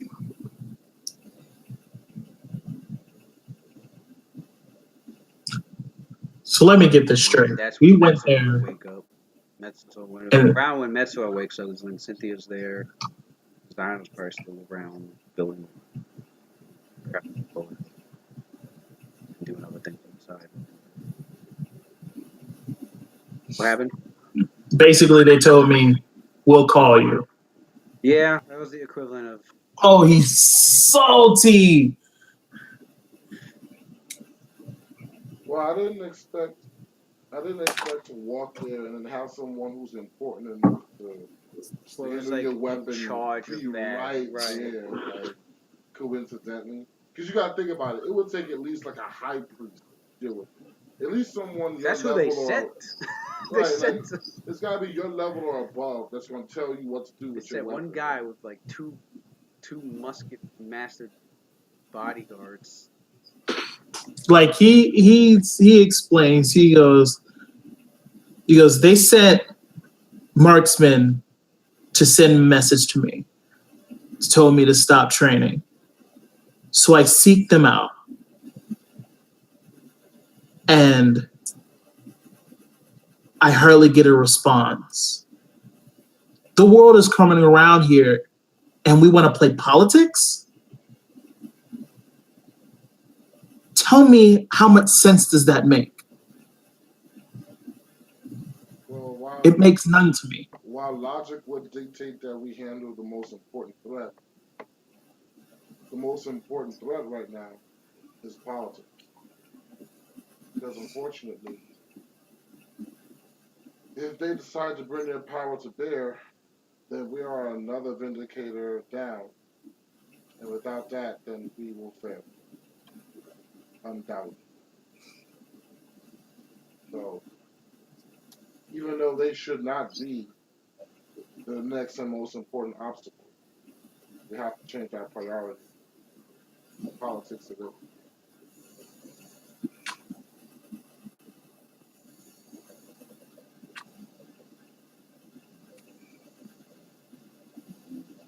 For the time being, still free to, but it's, Vinyls free to do what they want. Um, they'll come to Cauldron. Oh, that was that frustrating. They'll come to Cauldron. To show They'll, the they'll start come to shooting Cauldron. They'll guns. come to Cauldron looking for him when they were. He needs to know why they're afraid of letting this knowledge out. Shit, Cynthia can explain all that. To be like, remember that one time there was a Beverly? See, he doesn't want her to explain. He needs to hear it from them. All right, so Cynthia, he wants to hear. He wants to hear it from them. But the thing about that is, like, I mean, she'll be able to tell you, but she's not a godsman herself.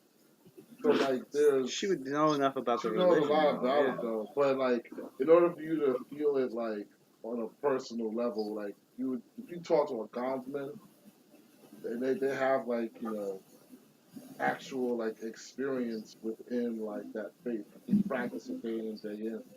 They'll have, like, the reasoning behind it will be more than just words. Mm-hmm. You know what I mean? Like, they'll have passion behind it. There'll be a reason to believe it. But, Cynthia could give you just the book educational, like, reasons why, like. But she could give you she also give you what she thinks, which is, the more obvious reason. She would probably point out, the Bepalith that we came in contact with. She's seen a lot of, like, things that we're all capable of. But still, like, even when you consider the amazing things that Metsuar is capable of doing, it uses something that she's familiar with, Mm-hmm. which is magic. Without magic in its entirety, not just magic um as far as Claudius' spells, but she explains to you that even his key that he uses is a form of a weave that is within him. So it's still like magic, but just being utilized in a different way. With you, it's totally different. She notices, like it's just she can't even understand why, because every time she tries to even think about the concept of how your gun does what it does, why it fires, like she's not allowed to even like put that idea into like rotation in her head. So it's always a question mark. Whereas with everything that everyone else does is explained. So the fact that a god is intervening to stop and stopping every sentient mind that comes across this weapon from ever like having the idea go past just looking at it, which is equivalent to making it like mentally invisible, means that it's a weapon that is powerful enough to warrant that god's direct attention at all times. All time. You know what I mean? Like, I mean, Mm-hmm. someone could be sleeping and wake up at like 5 o'clock in the morning and get a glimpse of it and still can't fucking process that thought. Like, at no time, 24/7, God is dedicating a piece of his sentience, his awareness, to making sure that this weapon is invisible as far as an idea to everyone. So she explains that to you, and so that you can get the gravity of that. So that even if you didn't send inquisitors after you, the fact that you have a God that you don't worship, like that's paying that much attention to you, means it's a pretty big deal. Even his high clerics, such as myself, she explains. I imagine if I were to think about it in terms of a mater, if someone outside of my faith had something that my God deemed important enough for him to spend that amount of time on it, I would be very interested in that thing too. I'd be very inclined to go to the person who's not of my faith and take it from them because they don't belong to my faith, but it's a point of interest for my God. Even if it's nothing personal to you, Zino, but if that shirt that you had on, is a mater said that that shirt is something that's important to him or sacred to him. And he went through the purpose of always dedicating his influence to it, it would become a important influence by default. But luckily for us, the God's been hostile. This would be a totally different situation if we were talking about people who worship Bane. Or even Trump, for that matter. He's a good guy. Certain gods are a little more aggressive than others. God is a little more pragmatic. So most of his followers are too. But imagine if you had something that was a point of interest for talents. Probably would have destroyed you and taken it away. Count your blessings.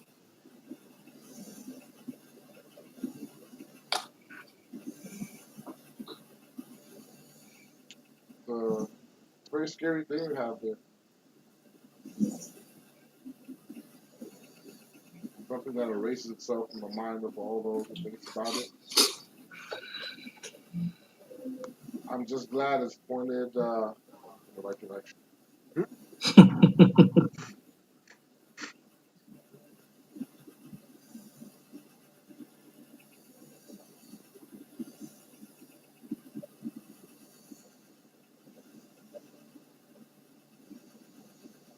It would be hard to get rid of something like this. It's it's not just a machine anymore. Since Eldina's gone, that's all I have left of her. Well, you could always worship God. It would be one step in the door of at least letting God know that I would say Cynthia's right. And it becomes a member of the church, and they feel like they can properly regulate.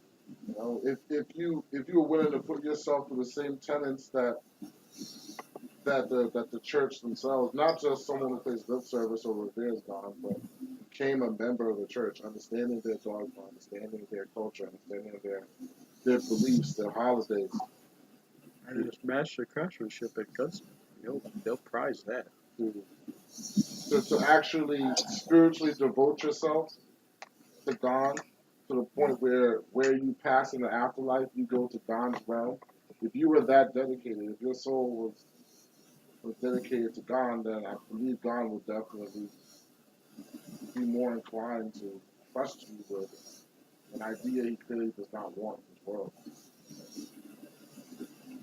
There has to be some sort of similarity, some sort of common ground, not just between you and the God's men, but between you and God himself.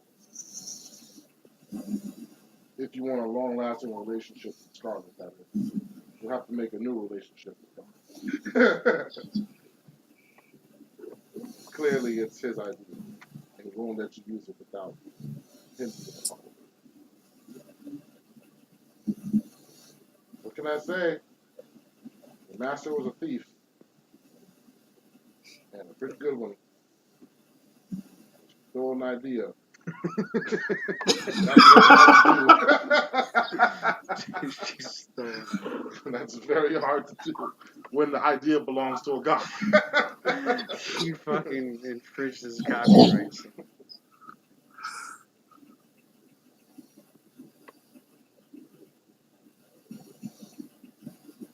So that's what Cynthia says.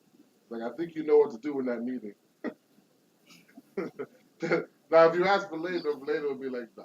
Like, he'd be like, no, let's just negotiate. But Cynthia's like, yeah, go there, give your soul to God, man.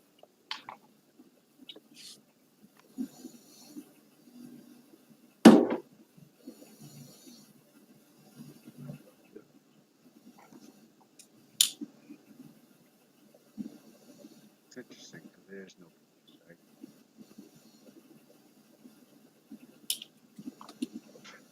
That's what I'm saying. Like, It's not even there. I've never heard him bring up anything about other dynasties. I assume that he didn't worship it, but just like Claudius doesn't really bring up Mystra that much.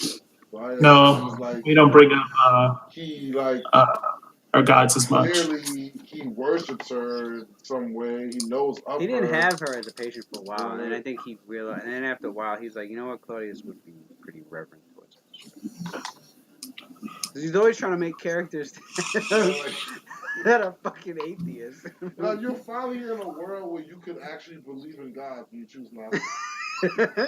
Like, I live in a world where I don't know whether there's a God or not. You know, and I still have to make the choice of whether I want to have faith or not. You know, that's a hard thing to do. You're Well- literally in a world where the gods are proven. Like, you don't even have to ask the question anymore.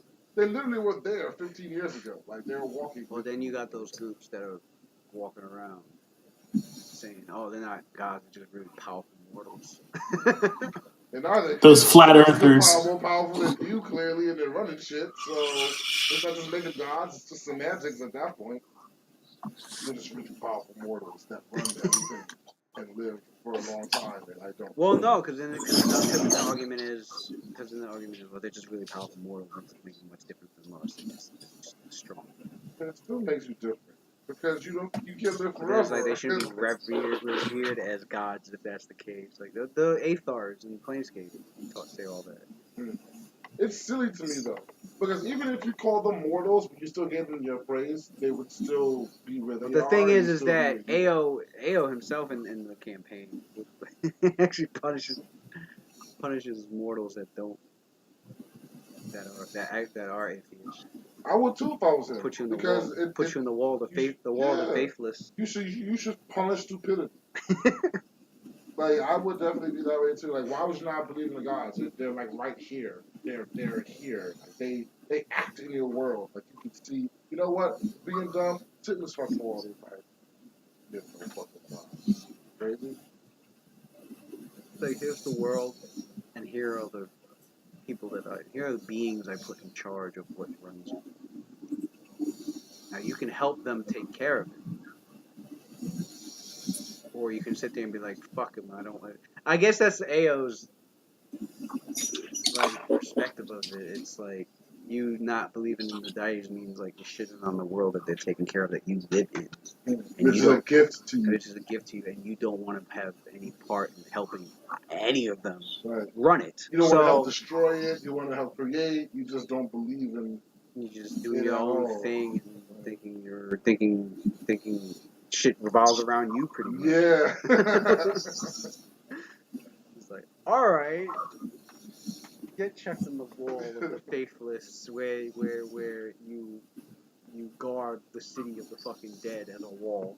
It's fucking melded into the wall, suffering and pain. Fucked up.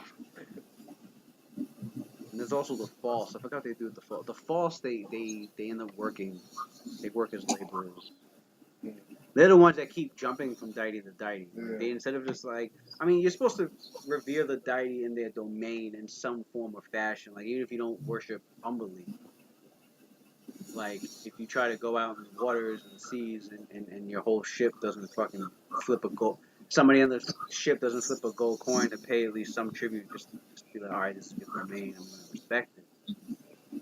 You can piss her off. She notices. It's very Greek in a sense. Like the Greeks, like they had their priests of Athena and their priests of Zeus, but ultimately everyone believed in the entire pantheon.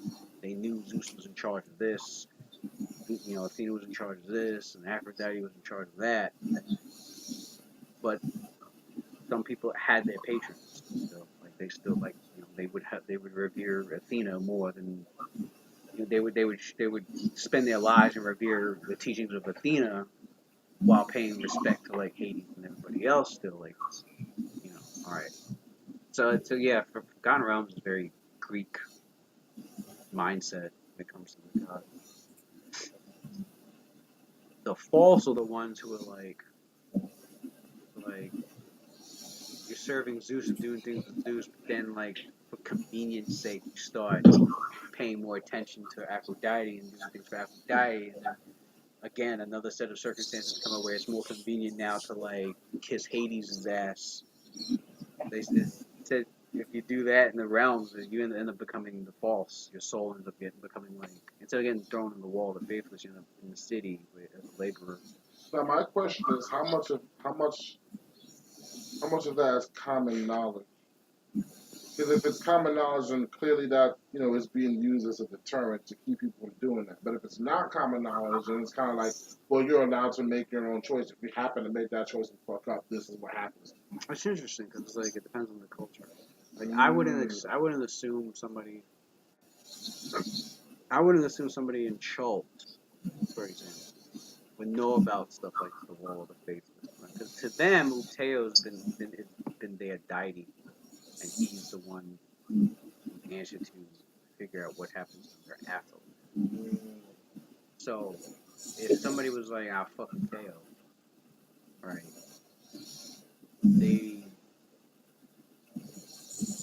That would be to them. That would mean, all right. Well, then Uteo's not gonna lead them to like a heavenly afterlife. Little do they know that it's more than that.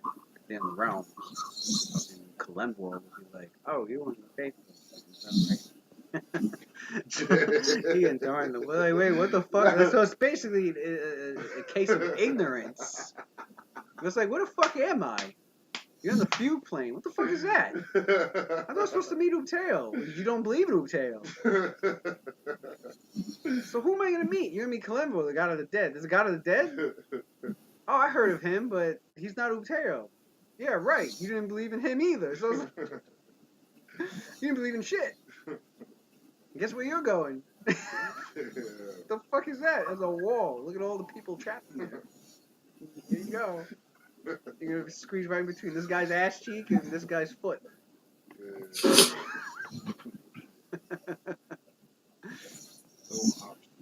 Yeah, that's pretty much how it is. So it depends on the culture, like the barbarians that worship tempests. They wouldn't. Like they don't worship tempests. Like, their patron's not tempest. If it's not anybody, it's not tempest. It depends on the clergy. It depends on the culture. Like I would assume like people in religious institutions in like places like Candlekeep and Waterdeep and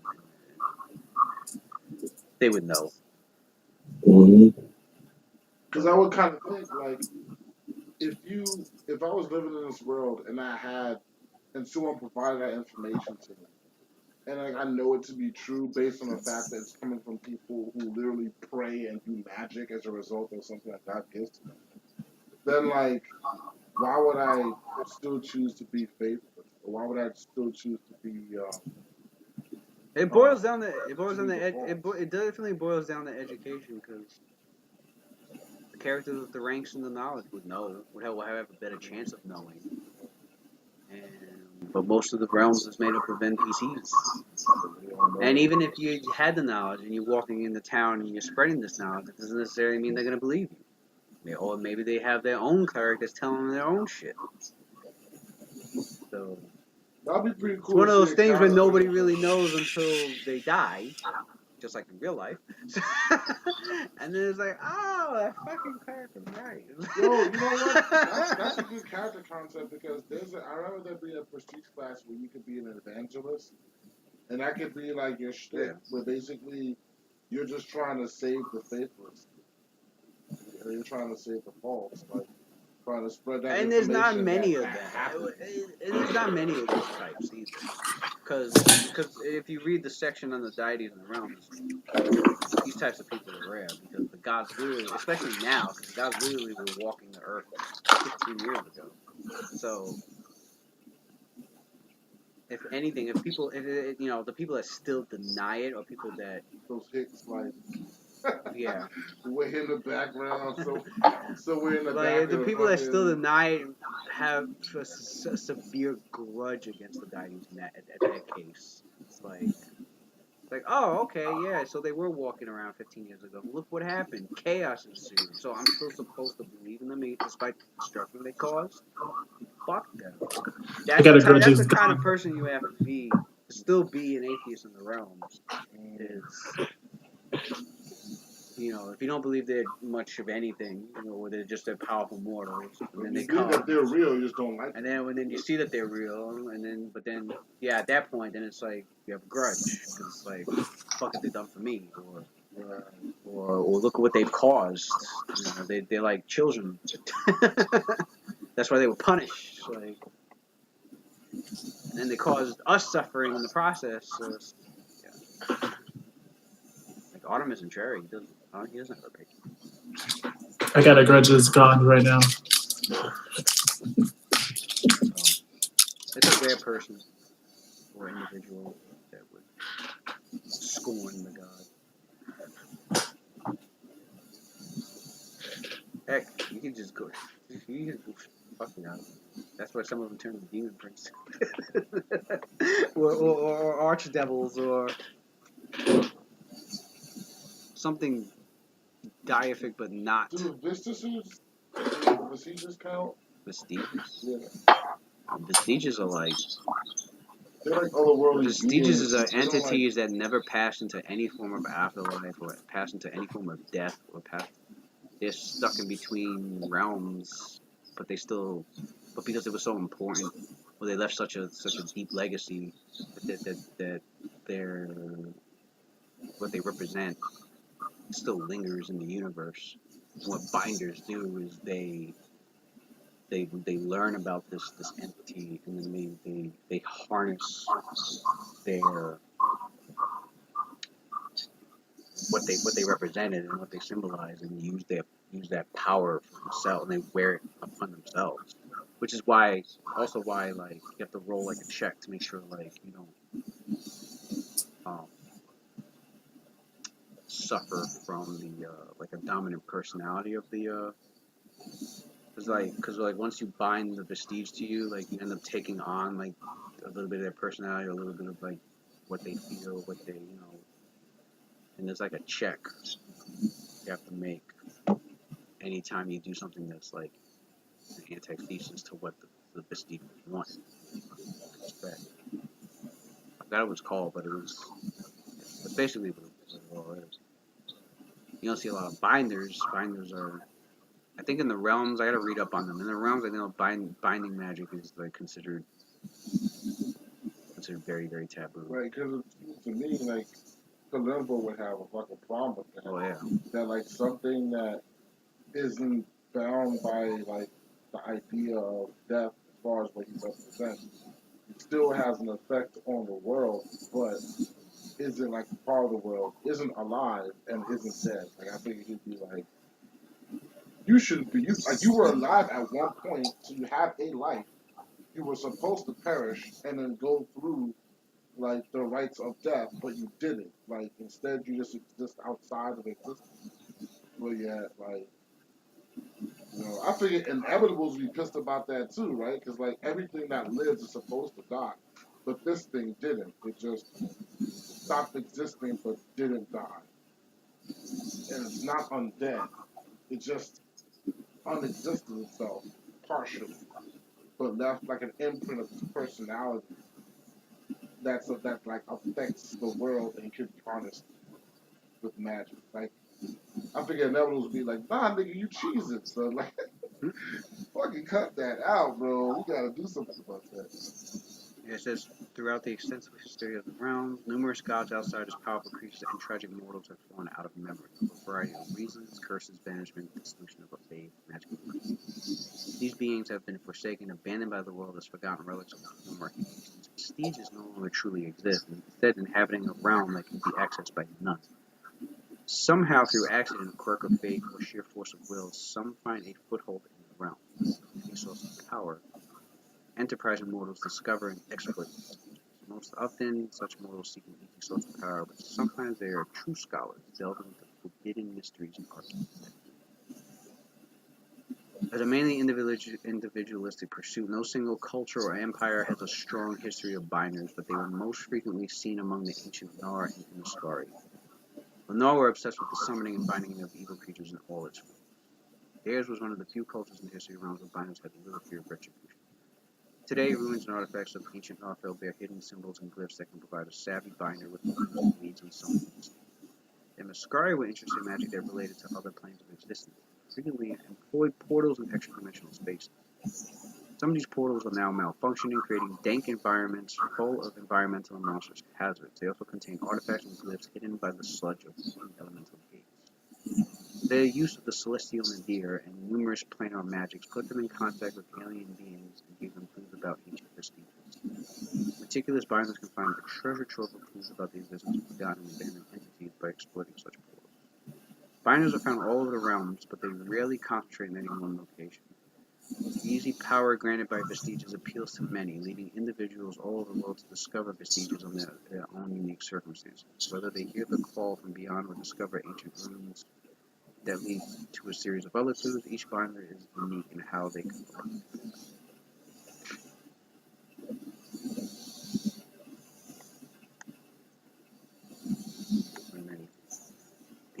Well, you gave Helene her, gave Zino her thoughts, both feelings personally as well as religious. A potential conversion? Say what? That'll require some role play. Alright, we'll continue this next week. Get some downtime stuff done. Oh, crap. And sleep. I think that's what it is. He's been asleep. He's snoring right now. Alright. Have a good night. Later.